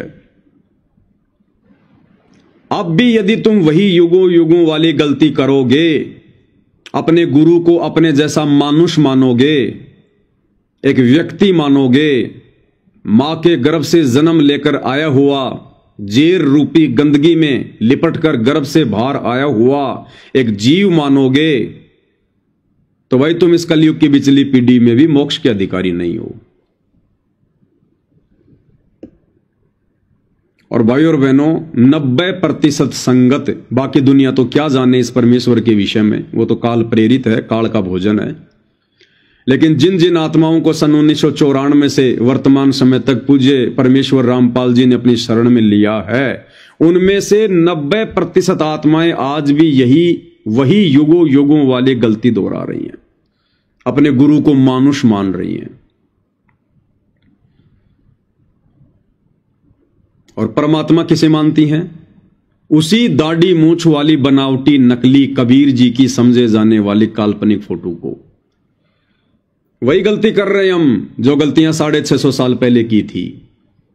650 साल पहले हमने उनको अपना गुरु माना, और भगवान किसको मानते रहे? ब्रह्मा विष्णु महेश को, कि गोविंद तो यही हैं, भगवान तो यही हैं, कबीर जी तो केवल हमारे गुरु जी हैं, इनके पास में कोई सिद्धि शक्ति है जिस कारण से हमें लाभ हो रहे हैं। हम उन्हें एक मानुष मानकर छोड़ दिए। नीरू का बेटा मानकर छोड़ दिए, मां के गर्भ से जन्म लिया हुआ एक मनुष्य मानकर छोड़ दिए, और उसकी सजा हमने भोगी। बारंबार मां के गर्भ से जन्म, भले हमारे को मनुष्य जन्म मिलते आ रहे हैं, लेकिन हम नरक भोगते हुए आ रहे हैं, क्योंकि गुरुदेव ने बताया कि मां के गर्भ में 9 महीने ये जीव, ऊपर को पैर नीचे को सिर, ये सबसे बड़ा नरक कुंड है, सबसे बड़ा नरक कुंड। तो हर बार उस गलती की सजा परमेश्वर हमें दे रहा है। नरक भोग के आते हैं हम, नरक भोग के। और वही गलती 90% संगत वर्तमान में कर रही है। उस समय की आत्माओं ने, 650 साल पहले वाली आत्माओं ने, जिस समय कबीर जी आए थे, उनको परमात्मा नहीं माना, अपना गुरु मान के छोड़ दिया। और आज वर्तमान की आत्माओं ने उस 650 साल पहले आए हुए कबीर जी को परमात्मा मान लिया कि हां, वो दाढ़ी मूंछ वाला परमात्मा, वो कबीर जी परमात्मा जो 650 साल पहले आए थे। लेकिन वर्तमान में जो कबीर परमेश्वर रामपाल जी के रूप में आ चुके हैं, उनको हम फिर भी कबीर नहीं मान रहे। तो गलती हम वही कर रहे हैं जो गलतियां हमने युगों युगों से की है, जो गलती 650 साल पहले की थी।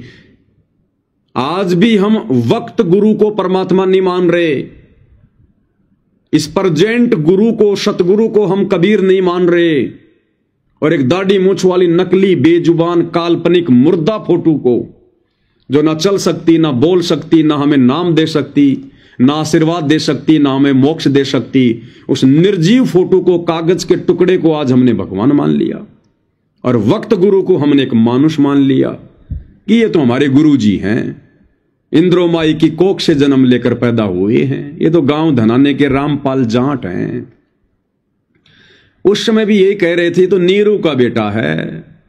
कोई कहता था विधवा ब्राह्मणी लोकलाज में आकर इसको छोड़ के चली गई, ये नीरू नीमा उठाकर ले आए, ये तो जुलाहे का बेटा है।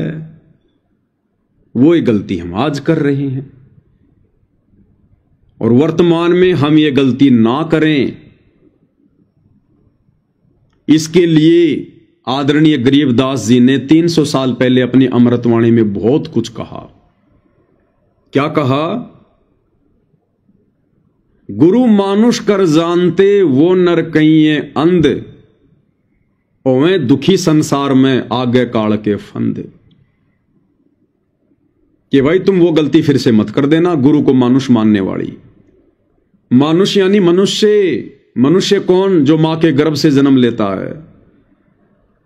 कि भाई अपने गुरु को उपदेश लेने के बाद में मानुष मानने की भूल मत करना, काल के जाल में जाओगे, मोक्ष प्राप्त नहीं करवा पाओगे।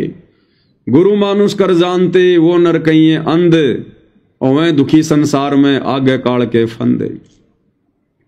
कबीरा ते नर अंध हैं जो गुरु को कहते और, यानी जो गुरु को परमेश्वर के अलावा और संज्ञा देते हैं कि ये तो मेरा गुरु है, भगवान तो कोई और है। तो कहते हैं कबीरा ते नर अंध हैं, अंधे हैं जो गुरु को कहते और भगवान नहीं मानते। और हरि के रूठे ठोर हैं, गुरु रूठे नहीं ठोर। लेकिन आज 90% संगत वही महागलती कर रही है और सजा भी भोग रही है। आए दिन अकाल मृत्यु भी हो रही है, सबके घर में कहर टूट रहे हैं। गुरु को परमात्मा मानना तो बहुत दूर की बात है, ऊपर से काल ने सतलोक आश्रम मैनेजमेंट हरियाणा को संगत के सिर पर बैठा रखा है और स्वयं काल उन लोगों में घुसा हुआ है। जो सामान्य मर्यादा है भक्ति मार्ग की, वो भी फॉलो नहीं करने दे रहा। तो भाइयों और बहनों, ये इस कलयुग की बिचली पीढ़ी में मोक्ष प्राप्त करने के लक्षण नहीं हैं। सर्वप्रथम तो हमने सत्सेवक भाई बहनों की तरह, साध संगति से जुड़ी हुई परमेश्वर की विशेष प्यारी आत्माओं की तरह तन मन से, दिलो जान से, आत्मा से, हृदय से ज्ञान को आधार बनाकर परमेश्वर रामपाल जी को कबीर भगवान मानना पड़ेगा, क्योंकि इनके अलावा सृष्टि में दूसरा कोई कबीर है ही नहीं। जो ये परमार्थ का कार्य इन्होंने किया है, ये अन्य कोई कर ही नहीं सकता, राजा भी नहीं कर सकता।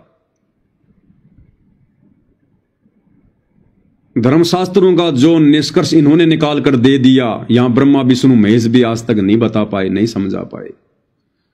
और इनकी शरण में आने के बाद में जो आध्यात्मिक भौतिक लाभ इन्होंने दे दिए, यहां की ये परम शक्तियां ब्रह्मा विष्णु महेश की भक्ति करके भी कोई प्राप्त नहीं कर सकता।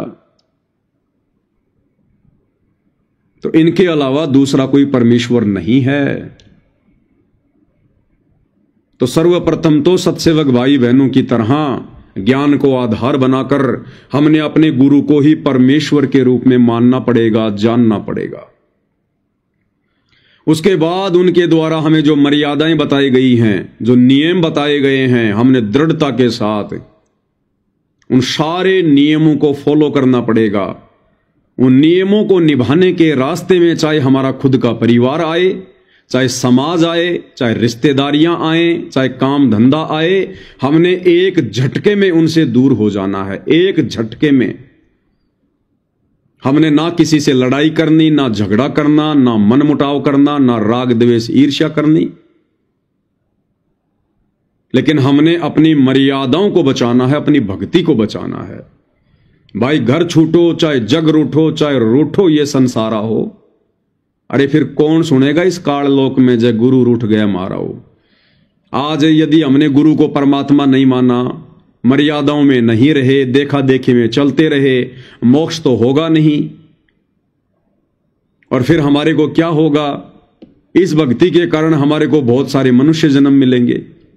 उन मनुष्य जन्मों में हमारे ऊपर संस्कार व आपदाएं आएंगी। कभी आंख फूटेगी, कभी एक हाथ कटेगा, कभी एक्सीडेंट होगा, कभी आंखों के सामने बेटा मरेगा, कभी बेटी मरेगी। क्योंकि जब ये परमात्मा कबीर धरती पर संत रूप में आता है तो ये भाग्य से अधिक देता है, हमारी आने वाली आपत्तियों को टालता है। और जब गुरु रूप में आए हुए परमेश्वर कबीर जी वापस सतलोक को चले जाते हैं, उसके बाद भाई और बहनों फिर हमें वैसा ही मिलना शुरू हो जाता है जैसे हमारे संस्कार में होता है। फिर हमने जो बैटरी चार्ज कर ली है, जो भक्ति धन इकट्ठा कर लिया है, उस आधार से ही फिर हमारे को सुख या दुख मिलेगा, लाभ या हानि होगी। फिर आज जैसे वर्तमान में परमात्मा हमारे भाग्य में लिखी हुई आपदाओं को टाल रहे हैं, ऐसा नहीं टालेंगे। फिर सतलोक में बैठकर परमात्मा वही देगा जो हमारे भाग्य में लिख दिया होगा। तो आज वर्तमान में ये भक्ति करके, ये दान पुण्य करके, इतना संघर्ष करके, और यदि गुरु को मानुष मानने के चलते, मर्यादाएं ठीक से ना निभाने के चलते यदि हम मोक्ष से वंचित रह गए तो हमें बारंबार मनुष्य जन्म मिलेंगे। और उन मनुष्य जन्मों में फिर जैसे आज आम समाज में जो मनुष्य हैं, स्त्री या पुरुष हैं, उनके साथ में कैसी कैसी घटनाएं घटित हो रही हैं। अकाल मृत्यु, अचानक से बेटा मर गया, बेटी मर गई, कोई काम धंधे में दिक्कत आ गई, बहुत बड़ी कोई बीमारी लग गई। फिर ऐसा ही होगा हमारे साथ में, ऐसा ही होगा। फिर वही मिलेगा जो हमारा ये प्रारब्ध बना दिया जाएगा, जो किस्मत बना के रख दी जाएगी। और फिर 84 लाख योनियों में भी जाएंगे। फिर 84 लाख योनियों में फिर वो ऐसे नहीं है कष्ट जिनका वर्णन भी करना मुश्किल है। और फिर क्या होगा भाई और बहनों? आज वर्तमान में हम जिस भक्ति को बड़े शौक से कर रहे हैं, बड़ी लगन से कर रहे हैं, अनगिनत मंत्रों का जाप करते हैं, दान पुण्य कर रहे हैं, सेवा कर रहे हैं, ये सोचकर कि हमारा मोक्ष होगा। और यदि भाई और बहनों इतना सब कुछ करते करते यदि हमारा मोक्ष नहीं हुआ, और मोक्ष क्यों नहीं होगा? दो ही गलती रहेंगी। पहला, गुरु को मानुष मानना, और दूसरा, मर्यादाएं तोड़कर भक्ति पर लगे रहना। तो हमारे पास ये ढेर सारा भक्ति धन जमा हो जाएगा, ढेर सारा। ब्रह्मा विष्णु महेश की दिन रात भक्ति करके हम लाख जन्मों में भी इतना भक्ति धन इकट्ठा नहीं कर सकते, जो भक्ति धन हम कुछ दिन सतगुरु रामपाल जी परमेश्वर जी की शरण में रहकर, मर्यादाओं में रहकर भक्ति करके इकट्ठा कर सकते हैं। तो आज हम जो भक्ति ये सोचकर कर रहे हैं, जो भक्ति धन ये सोचकर जमा कर रहे हैं कि इससे हमें मोक्ष मिलेगा, और यदि भाई और बहनों हमारा मोक्ष नहीं हुआ, ये बात दास क्यों बोल रहा है? ताकि हमारे अंदर भय उत्पन्न हो, डर, क्योंकि भय बिना भक्ति नहीं होती, और बिल्कुल हकीकत है ये बात है।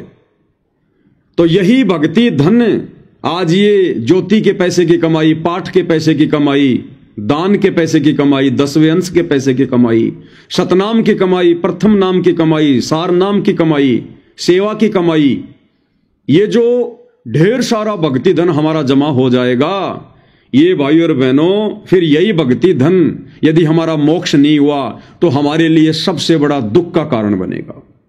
सबसे बड़े दुख का कारण यही भक्ति धन बनेगा फिर हमारा। और यही भक्ति वर्तमान की एक बहुत लंबे समय के लिए, करोड़ों युगों के लिए हमें फिर से परमात्मा से दूर कर देगी। क्योंकि परमात्मा ने इस कलयुग में ही मोक्ष का समय क्यों निश्चित किया?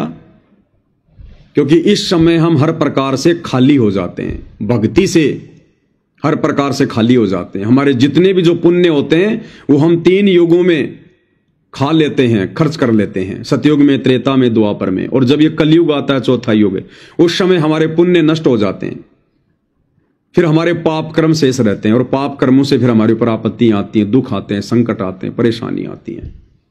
फिर ये आत्मा भगवान की तरफ दौड़ती है, सुखों में नहीं दौड़ती। इसलिए परमात्मा इस चौथे युग को सिलेक्ट करते हैं कि इस समय फिर इनकी मजबूरी बन जाएगी भक्ति करना, इनके सामने और कोई ऑप्शन नहीं बचेगा फिर, क्योंकि नकली साधना से लाभ मिलेगा नहीं। इनके पाप कर्म होंगे, पाप कर्मों से शरीर में आपत्ति आएगी, हॉस्पिटलों में जाएंगे, वहां भी डॉक्टर हाथ खड़ा कर लेंगे, क्योंकि डॉक्टर के इलाज से भी अगर किसी को राहत मिलती है तो उस जीव के भक्ति संस्कारों से मिलती है, उसके पुण्यों से मिलती है। अन्यथा एक ही रोग 2 आदमी स्वस्थ हो रहे हैं, 4 आदमी मृत्यु प्राप्त कर रहे हैं। क्यों भाई? डॉक्टर ने तो चारों को ठीक करना था, वो तो चारों को समान रूप से दवा दे रहा था, इलाज कर रहा था। फिर 4 क्यों मर गए, 2 क्यों बच गए? क्योंकि 2 बच गए उनके पास पूर्व जन्मों का भक्ति धन अभी जमा है, उस भक्ति धन से उनकी रक्षा हुई है। वो डॉक्टर का इलाज तो केवल एक बहाना है। तो परमेश्वर को पता था कि इस कलयुग में बिल्कुल खाली हो जाएंगे ये, तब इनको भगवान की जरूरत पड़ेगी, रो रो के आएंगे, नाक रगड़ रगड़ के आएंगे ये। तो वर्तमान में यदि मोक्ष हुआ नहीं और ये ढेर सारा भक्ति धन हमने जमा कर लिया, तो ये हमारे लिए सबसे बड़ा फिर बाधा बन जाएगा, क्योंकि फिर परमात्मा ने हमें इसका प्रतिफल देना पड़ेगा। जो कमाई हमने कर ली वो हमने खर्च भी करनी पड़ेगी।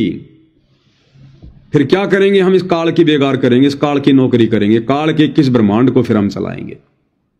देवी देवता बनकर इसकी नौकरी करेंगे, गुलामी करेंगे। ब्रह्मा विष्णु महेश की वो पदवियां प्राप्त करेंगे, हम अपने कर्म फोड़ेंगे। ब्रह्मा जी बनकर पूरी दुनिया को हम रजोगुण के कुएं में डालेंगे, अपने कर्म फोड़ेंगे भयंकर। विष्णु जी बनकर दुनिया को शतोगुण की आग में झोंकेंगे, मोह ममता में फंसा के रखेंगे।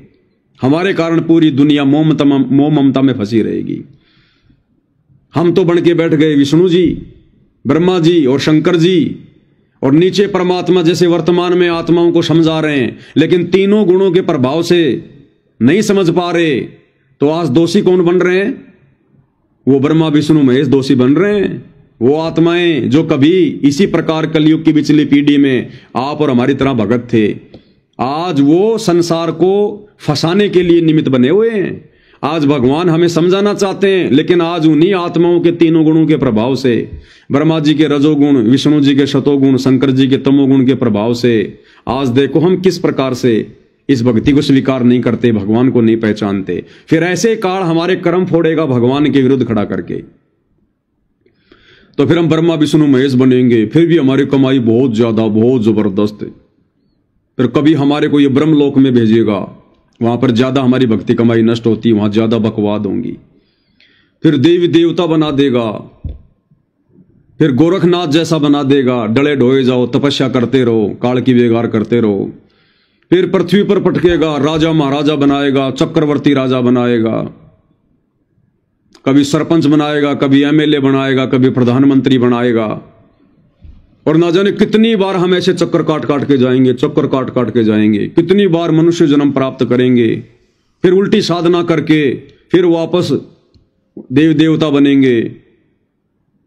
और करोड़ों युगों के बाद जब कभी हमारा इस वर्तमान कलयुग की बिचली पीढ़ी में शत भक्ति करके दान पुण्य करके जो हमने भक्ति धन इकट्ठा कर लिया, जब हमारा ये भक्ति धन नष्ट होगा तब ये परमात्मा हमें फिर कलयुग की बिचली पीढ़ी में पटकेगा और फिर हम लोगों की यही स्थिति होगी जो आज है। और फिर ब्रह्मा विष्णु महेश के तीनों गुणों के प्रभाव से फिर हम ऐसे बकवाद करेंगे। तो आज वर्तमान में गुरुदेव भगवान ने हमारी जो बुद्धि खोल दी है हल्की फुल्की, हमें ये बातें समझ में आ रही हैं, क्योंकि गुरुदेव ने समझाई और हमारे समझ में आई, तभी तो हम आगे एक दूसरे के साथ शेयर कर रहे हैं। इतनी बातें तो ब्रह्मा विष्णु महेश को भी नहीं पता है भाई और बहनों, वो भी नहीं बता सकते अपने प्रवचनों में। जबकि 88,000 ऋषि श्री ब्रह्मा जी को वेदों का प्रकांड ज्ञाता मानकर उनके दरबार में बैठकर उनसे वो कथाएं सुनते हैं और उनकी वाह वाही करते हैं, वाह ब्रह्मा जी क्या ज्ञान दिया। और वर्तमान में परमेश्वर रामपाल जी से प्राप्त ज्ञान आधार से हम भाई बहन आपस में मिलकर जो ये साध संगति कर रहे हैं, इसका तो 100वां हिस्सा भी उस ब्रह्मा जी को पता नहीं है, 100वां हिस्सा भी। और फिर भी वो वाह वाही का वो पात्र बना हुआ है, ये काल ऐसे फंसा के रखता है। तो आज ये थोड़ी बहुत बातें जो हमें समझ में आ गई है भाई और बहनों, इसलिए अब हमने विचार करना चाहिए कि इस प्रकार कलयुग की बिचली पीढ़ी में आके ढेर सारा भक्ति धन जमा करके आप और हम भगत भाई बहन करोड़ों बार धोखा खा चुके हैं, करोड़ों बार। हमारी ऐसी दुर्गति होती आ रही, ऐसे दुर्गति होती आ रही हमारी। इसलिए गुरुजी कहते हैं समझा है तो सिर धर पांव बहुर नहीं रहे सादाव, कि भाई आत्मा अगर तेरी ये बात समझ में आ गई है कि तेरी ऐसी ऐसी दुर्गति अनेकों बार ये काल कर चुका है, अनेकों बार तू कलयुग की बिचली पीढ़ी में सतगुरु से सत भक्ति लेकर अपनी बैटरी चार्ज करके काल के हत्थे चढ़ चुका है। तो अगर ये बातें हमें समझ में आ रही हैं तो भाई और बहनों फिर अब हमने सिर धड़की बाजी लगानी पड़ेगी। और सिर धड़की बाजी लगेगी जब सतगुरु का ज्ञान समझ में आएगा।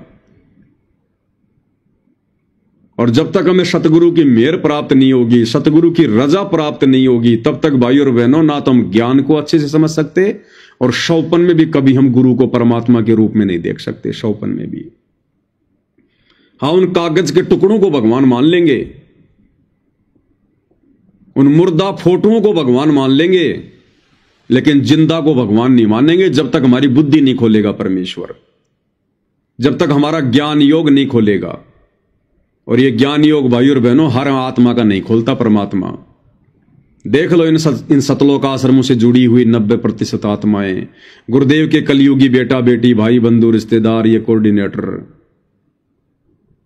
इनके आचरण देख लो, इनके कुक्रम देख लो, इनका ज्ञान आधार देख लो, इनकी रहनी करनी देख लो। जगत से भी गई गुजरी, जगत से भी गई गुजरी। और आप और हम चंद आत्माएं जिनके ऊपर परमेश्वर ने कैसी मेहर बख्शी है। हमें परमेश्वर ने हंस बना दिया, हंस। हम लोग मरना स्वीकार करेंगे लेकिन मछली, घोंगा, मेंढक अर्थात बुराइयां खाना स्वीकार नहीं करेंगे। अब हम इस परमेश्वर को त्यागना स्वीकार नहीं करेंगे, भले हमारा शरीर क्यों ना त्यागना पड़ जाए। हम ये मर्यादा तोड़ना स्वीकार नहीं करेंगे, भले हम खुद क्यों ना टूट जाएं। हम इस परमेश्वर से अपना हाथ छुटाना स्वीकार नहीं करेंगे, भले हमारा परिवार समाज क्यों ना छूट जाए। तो ऐसी रजा आत्माओं पर परमेश्वर रामपाल जी की भाई और बहनों अनंत युगों उपरांत होती है, अनंत युगों उपरांत। ये बुद्धि नहीं खुलती भाई और बहनों, नहीं खुलती। इसलिए दास ने शुरू में कहा था कि जो कल की सेना है, वो कल की सेना वास्तव में परमेश्वर रामपाल जी के साध संगति से जुड़े हुए उनके सत्सेवक बच्चे हैं, जो आज इस पूरे खेल को समझ चुके हैं। और समझे हैं तभी तो मर्यादाओं पर अडिग हैं। आत्म कल्याण के मामले में ना हम अपने पति की सुनते, ना अपनी पत्नी की सुनते, ना मां बाप की, ना सास ससुर की, ना समाज की, ना रिश्तेदारों की। कि सबसे पहले हमारा आत्म कल्याण है, उसके बाद में संसार है। और संसार में हम केवल उतना ही व्यवहार रखेंगे जितना व्यवहार रखने से हमारी भक्ति पर, हमारी मर्यादाओं पर कोई आंच ना आ जाए। इसलिए भाइयों और बहनों, पूज्य गुरुदेव भगवान ने जो विशेष बुद्धि आप और हमारी खोली है, उसके लिए हम सदा उनके ऋणी रहेंगे, सदा उनके ऋणी। गुरु को और परमात्मा मानना यह काल के लोक में नामुमकिन है, असंभव है। अपने जैसे इंसान को परमात्मा मानना, सारी सृष्टि का सर्जनहार मानना और हृदय से स्वीकार कर लेना, ये बच्चों के बस की बात नहीं है। ये हमारे युगों युगों के संस्कार आज उस परमेश्वर ने हमारे सामने लाके रख दिए। 1, 2, 10, 15, 20 जन्मों की भक्ति के कमाई के प्रतिफल में ऐसा नहीं हो सकता। परमात्मा कहते हैं, साधु सेती मस्करी चोरा नाल खुशाल, मल अखाड़ा जीतेंगे युगन युगन के माल। आप और हम इस कबीर परमेश्वर रामपाल जी भगवान की युगों युगों से शरण में आकर भक्ति करते आ रहे हैं, भक्ति धन जमा कर रहे हैं, हमारे संस्कार बनते आ रहे हैं। तब जाकर परमेश्वर ने आज हमें वो मौका बख्शा है। जो आज से पहले हम इतनी हिम्मत नहीं कर पाए गुरु को परमात्मा मानने की, देखा देखी में भले मान लिया लेकिन हृदय से नहीं मान पाए। और इस भक्ति मार्ग में फॉर्मेलिटी नहीं चलती। तो ये दृढ़ता, ये हिम्मत, ये साहस, ये जज्बा, ये भक्ति भाव, ये समर्पण, ये लगन, ये श्रद्धा, अटूट विश्वास, ये दृढ़ता जो आज हम सत्सेवकों को प्राप्त है, ये पूज्य गुरुदेव भगवान की छप्पर फाड़ दया का नतीजा है। और भाई और बहनों, इतनी सब कुछ रजा होने के बाद यदि हम नीच किसी भी कारण से परमेश्वर के यथार्थ 13वें पंथ साध संगति से हट गए, मन में कोई दोष पैदा कर लिया, मन में एक दूसरे के प्रति मन मुटाव, राग द्वेष ईर्ष्या पैदा कर ली, और यदि हमारी किसी भी हरकत से पूज्य परमेश्वर रामपाल जी जरा भी हमसे रुष्ट हो गए, जरा भी, ये लंबा चक्कर फिर हमने काटना पड़ेगा, फिर हम काल की गोद में जाके बैठ जाएंगे। इसलिए भाई और बहनों, कोई भक्ति करे या ना करे, कोई मर्यादा में रहकर चले या ना चले, कोई हमसे अच्छा व्यवहार करे या ना करे, कोई बकवाद करे या ना करे, अब हमने सत्सेवकों को देख कर भी नहीं चलना है। अब हमने सत्सेवकों पर भी अंधविश्वास करके भक्ति मार्ग पर नहीं चलना है, क्योंकि अब यह काल हमें सत्सेवकों के माध्यम से तोड़ने का प्रयास करेगा। इसलिए अब हमने अंधा विश्वास, ब्लाइंड फेथ अपने पूज्य परमेश्वर रामपाल जी के ऊपर कर लेना चाहिए। मैं पवनदास चाहे कुछ भी बोलूं, कुछ भी वीडियो बनाऊं, कुछ भी बातें कहूं, या अन्य भगत भाई बहन आपको कुछ भी कहें, कुछ भी बातें बोलें, आपने आंख बंद करके स्वीकार नहीं करनी चाहिए। सुनो सबकी और करो अपनी आत्मा की। अगर वो बातें, वो संदेशे अगर आपको गुरुदेव के तत्व ज्ञान के अनुसार सही लगते हैं और आपको लगता है कि ये बातें मैंने मेरे आध्यात्मिक जीवन में लागू करनी चाहिए और इनके लागू करने से मुझे कोई नुकसान नहीं है बल्कि फायदा ही है, तो ही लागू करें। आंख बंद करके विश्वास ना करें कि पवनदास भगत जी ने बोल दिया तो फाइनल है। पवनदास भगत जी तो परमात्मा के आशीर्वाद से 10-12 साल से सेवा कर रहे हैं, परमात्मा ने इनको निमित्त बना रखा है। भाई और बहनों, इन सब बातों का कोई लेना देना नहीं है। भक्ति मार्ग में कोई लेना देना नहीं है। भगवान ने यहां हर किसी को निमित्त बना रखा है। एक गधा सारा दिन जो कुम्हार के आवे पर काम करता है, जो भट्ठे पर काम करता है, इतना सारा बोझ ढोता है, उस गधे को भी तो भगवान ने कुम्हार के लिए निमित्त बना रखा है। एक किसान एक बैल को सारा दिन खेत में हल में जोतता है, उस बैल को भी तो भगवान ने उस किसान के लिए खेती करने के लिए निमित्त बना रखा है। तो अब यदि हमने इन बातों पर भी विशेष ध्यान नहीं दिया, गौर नहीं किया और ये सोचकर कि अब गुरुजी पवन भगत जी से गलती नहीं होने देंगे, या जो जो भाई बहन साथ संगति से जुड़े हुए हैं अब उनसे गलतियां नहीं हो सकती, तो ये हमारी गलतफहमी है। गलतफहमी, क्या पता परमात्मा मुझ नीच से जानबूझ के गलतियां करवा दे भाई बहनों की परीक्षा लेने के लिए। हम सबका रिमोट हमारे परमेश्वर रामपाल जी के हाथ में है, हम क्या कर सकते हैं। अरे धर्मदास जी के मन में इतनी सारी शंकाएं, इतने सारे सवाल 650 साल पहले कौन पैदा कर रहे थे? स्वयं कबीर भगवान पैदा कर रहे थे। अगर वो इतनी सारी शंकाएं धर्मदास के मन में परमात्मा पैदा ना करवाते, धर्मदास यदि इतने सवाल जवाब ना करता, तो वो इतना मोटा वो कबीर सागर कैसे लिखा जाता? तो परीक्षा के लिए परमात्मा कुछ भी करवा सकता है। और दूसरी बात, सारा खेल मर्यादाओं का।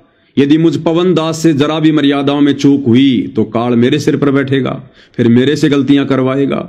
इसलिए भाइयों और बहनों, अब यदि सारी बातें हमारे समझ में आ गई हैं, ये भगवान समझ में आ गया, ये ज्ञान समझ में आ गया, ये मार्ग समझ में आ गया, क्योंकि 2014 के बाद से परमात्मा ने बिल्कुल क्लियर कर दिया है कि परमेश्वर का मार्ग कहां चल रहा है, परमेश्वर के सच्चे भगत कहां हैं, हम भक्ति के लिए कब अधिकारी बनेंगे, कब हमारा मोक्ष होगा, भक्तों के क्या लक्षण हैं, क्या आचार विचार व्यवहार होना चाहिए। सारी बातें बरवाला कांड के बाद अपनी संगत को 2 भागों में विभाजित करके परमेश्वर ने बिल्कुल दूध की तरह नीर खीर का निबेरा कर दिया है। अब यदि भाइयों और बहनों हमने जरा भी कमजोरी दिखाई, साध संगति से जुड़कर यदि हमने सत्सेवक भाई बहनों पर भी या मुझ पवन दास पर भी यदि आपने अंधविश्वास किया, देखा देखी यदि लगे रहे, तो भाइयों और बहनों धोखा खाओगे, धोखा, बहुत बड़ा धोखा।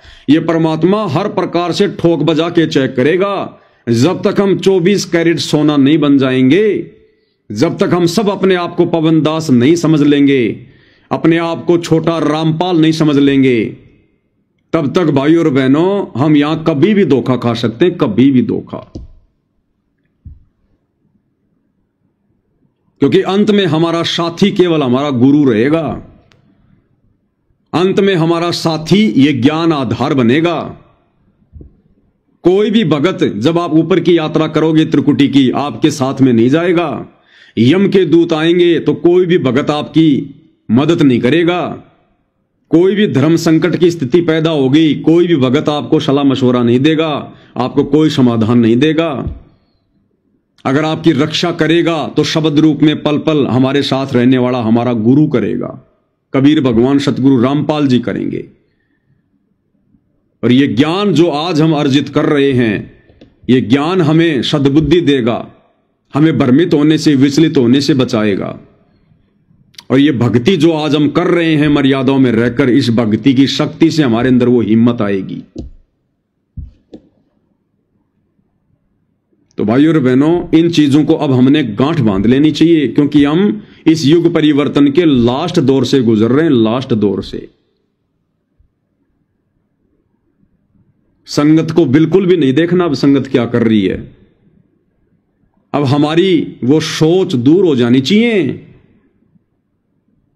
हम पहले किसी 15-20 साल पहले जुड़े हुए भगत को देखकर ना जाने क्या सोच बैठते थे, उसको बेवजह इतना आदर और सम्मान देने लग जाते थे। ओहो, अरे इस भगत जी ने तो 20 साल पहले नाम ले रखा है, ये तो बहुत पुराना भगत है। जो जितना ज्यादा पुराना होगा उस पर उतना ही जंग लगा होगा। लोहा जितना ज्यादा पुराना होगा उतनी जंग लगी होगी उस पर, ध्यान रख लेना। अरे ये तो गुरुजी का बेटा है, अरे ये तो गुरुजी की बेटी है, सब काल की गोद में है, काल की गोद में गुरुजी के बेटा बेटी। और ये तो गुरुजी का दामाद है, और ये हमारा कोऑर्डिनेटर है राजस्थान का, पंजाब का, सबके सब काल की गोद में बैठे हैं। 2014 बरवाला कांड के बाद से परमात्मा ने दूध का दूध, पानी का पानी करवा दिया है अपनी गैर हाजिरी में। हमें दृढ़ भगत बनाने के लिए, हमारी इन तमाम भ्रमणाओं को, शंकाओं को समाप्त करवाने के लिए यह कार्य गुरुदेव भगवान के आश्रम में रहते सहते नहीं हो सकता था। अगर गुरुदेव भगवान आश्रम में होते तो ये मैनेजमेंट वाले सार्वजनिक तौर पर ये कुकर्म नहीं करते जो कुकर्म इन्होंने 2014 से किए हैं। तो हमें कैसे इनकी असलियत का पता चलता? कैसे भगत के भेष में ये भेड़िए बनकर काल का कार्य सिद्ध कर रहे हैं? हमें कैसे पता चलता? हमें कैसे पता चलता कि 30-30 साल से, 25-25 साल से गुरुजी से नाम लेकर भक्ति करने वाले, गुरुजी के परिवार वाले, ये बड़े बड़े भगत, ये सारनामी, इनको तो ज्ञान की अभी तक छींट भी नहीं है। कैसे पता चलता? कैसे पता चलता कि चंदन के पेड़ के ये लोग तो सांप की तरह चिपके हुए हैं, उस पानी में पड़े हुए उस पत्थर की तरह हैं जिसको लाख साल बाद भी निकाल कर अगर दूसरे उस पत्थर से अगर रगड़ा जाए तो चिंगारी उठेगी। इनमें कोई बदलाव नहीं, कोई चेंजमेंट नहीं है।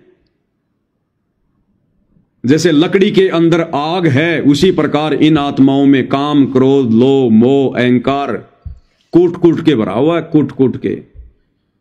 हमें कैसे आज पता चलता? इनके काले चेहरे कैसे उजागर होते अगर गुरुदेव भगवान आज हिसार जेल में ना होते? इन्होंने उनकी गैर हाजिरी में उनको मानुष मानकर काल प्रेरणा से इन्होंने खुद ही अपनी पहचान करवा दी संगत को। ये स्टेडियम बनाकर गुंडों की सीबीआई जांच का समर्थन करके, संगत को बिरानी आग में झोंककर, जाटों के आरक्षण में बैठाकर, कुपात्रों को करोड़ों रुपया चंदे का देकर, गुंडों की सीबीआई जांच के लिए 5-5 लाख रुपए देकर, अयोध्या में जाकर आन उपासकों के लिए भंडारा लगाकर, अन्नपूर्णा मुहिम के तहत भगत समाज की समासें, धन और पैसा बर्बाद करवाकर, मनमाना आचरण करके, भक्तों को मां बहन की गालियां लट्ठों की तरह, जानवरों की तरह पीटना, बात बात पे मुंह से गालियां,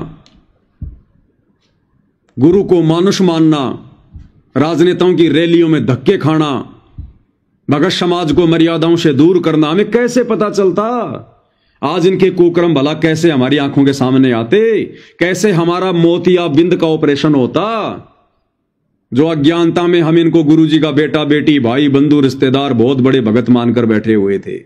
हम तो धोखा खा जाते बहुत बड़ा, हम तो नकलची बन जाते, नकलची। और कैसे यदि गुरुदेव भगवान हिसार जेल में जाकर नहीं बैठते तो आज कैसे हम उनको परमात्मा मानते? हम उनको मानुष ही मानते रहते, अपना गुरु ही मानते रहते, और उसी दाढ़ी मूछ वाली कबीर की फोटो को हम भगवान मान के पूजते रहते। हमारी हिम्मत नहीं होती उस काल्पनिक दाढ़ी मूछ वाली कबीर की समझे जाने वाली फोटो को फाड़ फाड़ के दिखाने की। अगर गुरुजी आश्रम में होते तो हमारी हिम्मत नहीं होती एक शब्द भी सोशल मीडिया पर लाइव आकर भगत समाज को समझाने की। अगर गुरुदेव भगवान हिसार जेल से बाहर होते तो अगर एक शब्द भी हम बोल देते काल के खिलाफ, इन मैनेजमेंट वालों के खिलाफ, गुरुजी के परिवार के कुकर्मों के खिलाफ, कोऑर्डिनेटरों की मूर्खता के खिलाफ, 2 घंटे बाद गुरुजी के पास हमारी प्रार्थना पहुंच जाती आश्रम में और हमारी नो एंट्री करवा दी जाती, हमारे मुंह पे ताला लगवा दिया जाता। इसलिए परमेश्वर ने यह समय देखा कि ज्ञान बहुत दे लिया, अब इस ज्ञान की परीक्षा ले लूं, मेरे कितने हैं, काल के कितने हैं। जो मेरे होंगे वो तो मेरे से ज्ञान आधार से ऐसे चिपके रहेंगे जैसे चुंबक से लोहा चिपक जाता है, और जो काल के होंगे वो अपनी बकवाद कर करके और अपना चेहरा बेनकाब कर देंगे संगत के सामने, उदाहरण बन जाएंगे। वर्तमान की आत्माएं भी समझेंगी और आने वाला भक्ति जो समय है, उस समय की जो आत्माएं वो भी सावधान रहेंगी। तो भाइयों और बहनों, ये खेल सारा परमेश्वर रामपाल जी का चल रहा है। वो सारी सृष्टि का मालिक, सबका सृजनहार, जिनके आधे बाल के बराबर ये पूरी सृष्टि नहीं है। उनको किसी जज ने सजा सुनाकर बाई फोर्स जेल में नहीं बैठा रखा। जिस दिन ये परमात्मा सबके सामने प्रकट होगा, वो तुम्हारे जज भी जाकर उनके चरणों में नाक रगड़ेंगे, अपनी गलतियों के लिए बारंबार क्षमा याचना करेंगे। इस परमेश्वर को जेल की दीवारों ने नहीं रोक रखा। जिस परमेश्वर ने श्री कृष्ण जी को बाहर निकालने के लिए 7 ताले तोड़ दिए, वो परमात्मा खुद एक ताले के भीतर बंदी बन के रह सकता है क्या? जो दुनिया को कर्म के बंधनों से छुड़वाने आया है, जो बंदी छोड़ है। तो जिस दिन वो ठीक का समय आएगा, जो परमात्मा सतगुरु रामपाल जी ने निर्धारित कर रखा है, जब उनका कार्य सिद्ध हो जाएगा, उस दिन देखना भाइयों और बहनों, यही मीडिया जिन्होंने उनको बदनाम करने में कोई कसर नहीं छोड़ी, अब उनको दुनिया का बाप बनाने में भी कोई कसर नहीं छोड़ेगी। यही प्रशासन जो उनको पकड़ के लेकर गया था, यही प्रशासन अपने कंधों पर बैठा कर और 24 घंटे उनकी सेवा में रहेंगे। यही राजनेता जो आज बेखबर हैं काल प्रेरणा से, ये उनके चरणों में जाकर नतमस्तक होंगे, अपनी गलतियों की बारंबार क्षमा याचना करेंगे। और यही दुनिया जो आज उन्हें कोई बलात्कारी कहकर संबोधित करता है, कोई गुंडा, कोई भुंडा, इनकी आंखों से आंसू नहीं सूखेंगे। अपनी गलतियों के प्रायश्चित के लिए रो रो कर आश्रम की दीवारों पर मत्था मारा करेंगे, मत्था, कि परमेश्वर हमें सद्बुद्धि क्यों नहीं आई, हम आपको पहचान क्यों नहीं पाए, हमने आप जैसे परम संत की निंदा करके अपने कर्म क्यों फोड़े। और ये ज्यादा समय की बात नहीं है भाइयों और बहनों, 75% कार्य कल की भगवान रामपाल जी परमेश्वर जी का समाप्त हो चुका है, मात्र 25% बचा है। और ये 25% आने वाले 4 से 5 साल में परमेश्वर पूरा कर लेंगे। और ये सारा सब कुछ क्यों कर रहे हैं परमात्मा? आप और हमें, जो आत्माएं अधिकारी हैं मोक्ष की, जिनका समय आ गया सतलोक जाने का, जो सात संगति रूपी ट्रेनिंग सेंटर से जुड़कर अपने आप को दिन प्रतिदिन निर्मल कर रही हैं, निखार रही हैं, शुद्ध कर रही हैं, भगत बनने की, दास बनने की दिशा में आगे बढ़ रही हैं, आप और हम आत्माओं के मोक्ष के लिए। तो आप और हम आत्माओं ने भाई और बहनों किसी भी प्रकार की गुरुदेव भगवान की गाइडलाइन का उल्लंघन नहीं करना है। चाहे अब कुछ भी हो जाए, चाहे किसी का पति रूठे, चाहे किसी की पत्नी रूठे, चाहे किसी को घर छोड़ना पड़े, चाहे किसी को नौकरी छोड़नी पड़े। ये घर परिवार नौकरियां हम असंख्य बार प्राप्त कर चुके हैं। अब हम सच्ची सरकार की सच्ची नौकरी प्राप्त करेंगे, सतलोक में जाकर सच्चा सुख प्राप्त करेंगे, सतलोक में जाकर। उसके लिए भाई और बहनों हर प्रकार से अब हमने चौकन्ना रहना पड़ेगा, क्योंकि शुरू में इस काल ने संगत में कुसंगत पैदा करी। जितनी भी संगत थी परमेश्वर रामपाल जी की, उसमें कुसंगत पैदा करी। परमेश्वर रामपाल जी के कलयुगी परिवार को माध्यम बनाकर, कोऑर्डिनेटरों को माध्यम बनाकर, उसमें से परमेश्वर ने अपने चंद आत्माओं को छांटा, साध संगतियां शुरू करवाई। अब ये काल साध संगतियों में बकवाद करवाएगा, बकवाद करवाएगा, तरह तरह की भ्रमणा फैलाएगा, दुनिया भर का पाखंड फैलाएगा। सारे नहीं, कुछ एक। तो अब हमने ये बिल्कुल भी नहीं देखना कि ये तो सत्सेवक है, इसकी आईडी पे साध संगति का लोगो लगा हुआ है, ये तो बहुत दिनों से साध संगति से जुड़ा है। अब भाई और बहनों इन चीजों का अब कोई महत्व नहीं है। अब भले आप साध संगति का लोगो लगाओ ना लगाओ,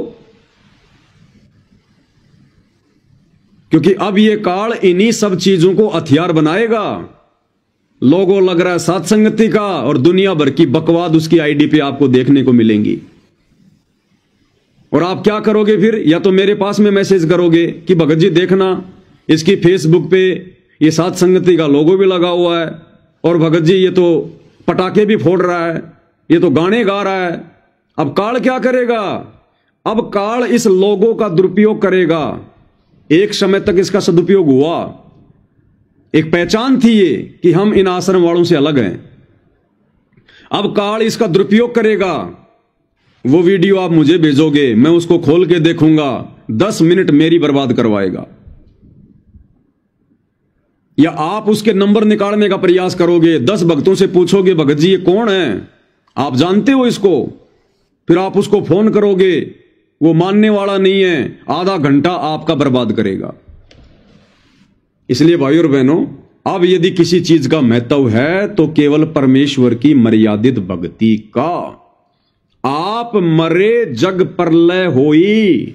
जब इंसान खुद मर जाता है ना, उसके लिए पूरी संसार मर जाता है, प्रलय हो जाती है उसके लिए।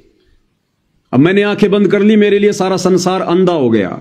इसी प्रकार अब मैंने भगत बनना है, अब हमने भगत बनना है, हमने भक्ति करनी है। पहले हम सबको साथ लेकर चल रहे थे, अब हमने खुद भगत बनना है, खुद हमने दास बनना है। हमने अब दूसरों को नहीं देखना, दूसरों की चिंता नहीं करनी। कोई भक्ति करे ना करे, कोई साथ संगति से जुड़े ना जुड़े, कोई अपने कर्म बिगाड़े या फोड़े, अब इस स्तर पर आकर हमने खुद जीवित मरना है। आपका कितना ही खास, कितना ही नजदीकी साथ संगति से जुड़ा हुआ अगर बकवादे कर रहा है, अब भाइयों और बहनों, उसको समझाने में भी अपना समय बर्बाद मत करो। उसकी तरफ देखो भी मत, सोचो भी मत कि ये तो बहुत अच्छा भगत था, अचानक से क्या हो गया। वो हो गया सो हो गया। अब हमारे अंदर ये डर बैठना चाहिए कि ये भगवान मेरे साथ ऐसा ना हो जाए। इस निकम्मे ने क्या मर्यादा तोड़ दी होगी, क्या इसके मन में दोष आ गया होगा जो ये काल के जाल में चला गया इतनी अच्छी भक्ति करते करते भी। ये परमात्मा मेरे से ऐसी गलती ना हो जाए। 10 कदम की दूरी बना लो उससे, अपना समय बर्बाद ना करना फिर उसको ज्ञान देके, क्योंकि अब उसको तुम्हारे ज्ञान की जरूरत नहीं है। उसको तो खुद ही ज्ञान की उल्टियां हो रही हैं, वो ज्ञान को पचा नहीं पाया। तो अब भाइयों और बहनों, हमने अपने आत्म कल्याण को देखना है, सिर्फ अपने आत्म कल्याण को। और बाकी जब तक परमपिता परमेश्वर रामपाल जी भगवान ने इस 2 कौड़ी के तुच्छ प्राणी पवन दास को निमित्त बना रखा है, खड़ा कर रखा है, और जब तक परमात्मा संदेश से दिलवाएंगे भगत भाई बहनों को जागरूक रखने के लिए, तब तक ये दास अपनी सेवा परमेश्वर के चरणों में देता रहेगा। लेकिन एक समय भाइयों और बहनों ऐसा भी आएगा, क्योंकि जब आपत्ति पूरे संसार पे आएगी, युग परिवर्तन का वो समय जब नजदीक आएगा, तो आप और हम भी एक दूसरे से डिस्कनेक्ट हो जाएंगे। जब सोशल मीडिया ही बंद हो जाएगी तो आप और हम कैसे एक दूसरे से जुड़ पाएंगे। आने जाने के साधन ही समाप्त हो जाएंगे। जैसे लॉकडाउन लगा, किसी को घर से बाहर नहीं निकलने दिया, तो लोगों का मिलना जुलना बंद हो गया। इतना भय हो गया, पड़ोसी भी पड़ोसी के घर नहीं जा रहा था। तो ऐसे में जब ये इंटरनेट बंद हो जाएगा, सोशल मीडिया पे कोई दिक्कत आ जाएगी, लॉकडाउन जैसी स्थितियां हो जाएंगी, महामारियां आएंगी, आपदाएं आएंगी, प्राकृतिक आपदाएं, तो आप और हमारा मिलना जुलना कैसे होगा। इसलिए भाइयों और बहनों, जो आज गुरुदेव भगवान के आशीर्वाद से हमें सात संगतियों के माध्यम से सीखने और समझने को मिल रहा है, उसे हम साथ साथ अपने जीवन पर लागू करते चलें। तुम सोचो हम एक साथ लागू कर लेंगे, कभी नहीं कर पाओगे, वो फिर मौका हाथ से निकल जाएगा। हमने धीरे धीरे धीरे धीरे इन तमाम चीजों को अपने ऊपर धारण करके हमने खुद अपने आप को गुरुदेव भगवान के नजदीक समझना पड़ेगा। और अंत में हमने ये मानना पड़ेगा कि सतलोक से चलकर सतलोक का राजा परमेश्वर रामपाल जी केवल इस मर्त मंडल में मेरे लिए आया है। प्रत्येक भगत ने यह सोचना पड़ेगा कि मेरा बाप सतलोक से चलकर मेरे लिए आया है और मैंने सतलोक जाना है, और किसी का ठेका नहीं है, चाहे कोई जाए या ना जाए। हमने ये सोचकर इस भक्ति मार्ग पर अब आगे कदम बढ़ाने होंगे। तब भाइयों और बहनों, हमारा यहां से ये मोह ममता वगैरह, ये झूठी यारी दोस्ती रिश्तेदारी, तब जाकर हमारा इनसे मोह भंग होगा ही। क्योंकि इस भक्ति मार्ग पर मित्रता भी नहीं चलती है, और भक्ति मार्ग में तो मित्रता वैसे भी जहर के समान है। बाकी अपनी तरफ से हमने किसी से कोई मनमुटाव नहीं रखना, कोई राग द्वेष ईर्ष्या नहीं करनी। जब तक परमात्मा मौका दे रहे हैं, आपस में हम भगत भाई बहन एक दूसरे से मिलें। कहीं कोई साथ संगति है तो आए जाएं, लेकिन अपनी मर्यादाओं को आगे रखें। अगर लगता है कि यहां मर्यादा नहीं है, यहां बिल्कुल परमात्मा के नियमों के विरुद्ध हो रहा है, तुरंत अपना बैग उठा के चल दें। किसी से पूछने की जरूरत नहीं है, ना किसी से शर्मा शर्मी करने की जरूरत है, ना लोक लाज में आने की जरूरत है कि ये क्या सोचेगा, वो क्या सोचेगा। अन्यथा अपना घर बैठ के भक्ति करो। भगवान ने ज्ञान पूरा दे दिया, सोशल मीडिया सबके पास में है। रोजाना परमात्मा ने दास की ड्यूटी लगाई रखी है। छोटी मोटी बातें दास आप जियों की सेवा में हाजिर करता ही रहता है। फिर हमने भला किसी की जरूरत क्या है। सबको भक्ति विधि परमेश्वर ने सब प्रकार से समझा दी है, कैसे भगवान को प्रसन्न करना है। गुरु को हमने परमात्मा मान ही लिया है, आरती उनकी उतारनी शुरू करी दी है, भोग लगाना शुरू करी दिया है। फिर हमने कहां धक्के खाने की जरूरत है, कहां भटकने की जरूरत है। महीना 2 महीना 3 महीने में छोटी मोटी कोई साथ संगति करो तो अपने आसपास के भक्तों की कर लो, ज्यादा दूर जाने की हमने जरूरत नहीं है। और अब आदत डालो घर बैठ के भक्ति करने की, क्योंकि आने वाले समय में लंबे समय के लिए घर में ही बैठना पड़ेगा जब परिस्थितियां बिगड़ेंगी। तो अब वो समय नहीं रहा भाइयों और बहनों। अब ये परमात्मा रामपाल जी ही अपना गला नहीं फाड़ेंगे सारी जिंदगी। सन 1994 से परमात्मा ने जो मेहनत की है, जो संघर्ष किया है, आदमी का कालजा फट जाए, कालजा कर नहीं सकता कोई। अरबों खरबों रुपया एडवांस में बैंक में डालकर कोई कहे कि ले भाई तेरे को पैसे की कोई दिक्कत नहीं है, ये गाड़ी घोड़े ले और तू ये काम कर। तो जो काम परमेश्वर रामपाल जी ने किया है 30 वर्षों से, उसका 1% भी नहीं कर सकता कोई आदमी, 1% भी।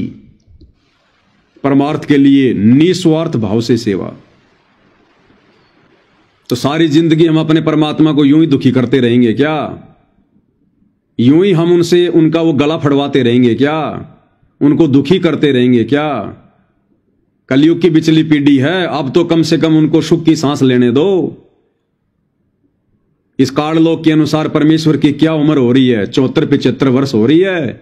74-75 वर्ष में आदमी खाट पकड़ लेता है, चला नहीं जाता ढंग से, बोला नहीं जाता, 20 बीमारियां घेर लेती हैं।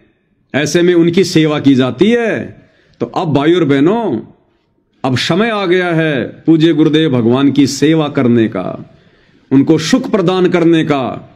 कौन सा सुख? वैसे तो सबको सुख देने वाले वो ही हैं, लेकिन उनके ज्ञान आधार पर चलकर, उनके मिशन को सफल बनाकर उनको यह प्रसन्नता देने का कि हां अब मेरे बच्चे मेरे मिशन को समझ चुके हैं। मैं क्यों आता हूं यहां पर, क्यों अपने आप को छुपाता हूं, ये मुझे पहचान चुके हैं और जैसा मैं चाहता हूं ये वैसी भक्ति कर रहे हैं। तब परमेश्वर प्रसन्न होते, भक्ति से, भाव से, मर्यादाओं से।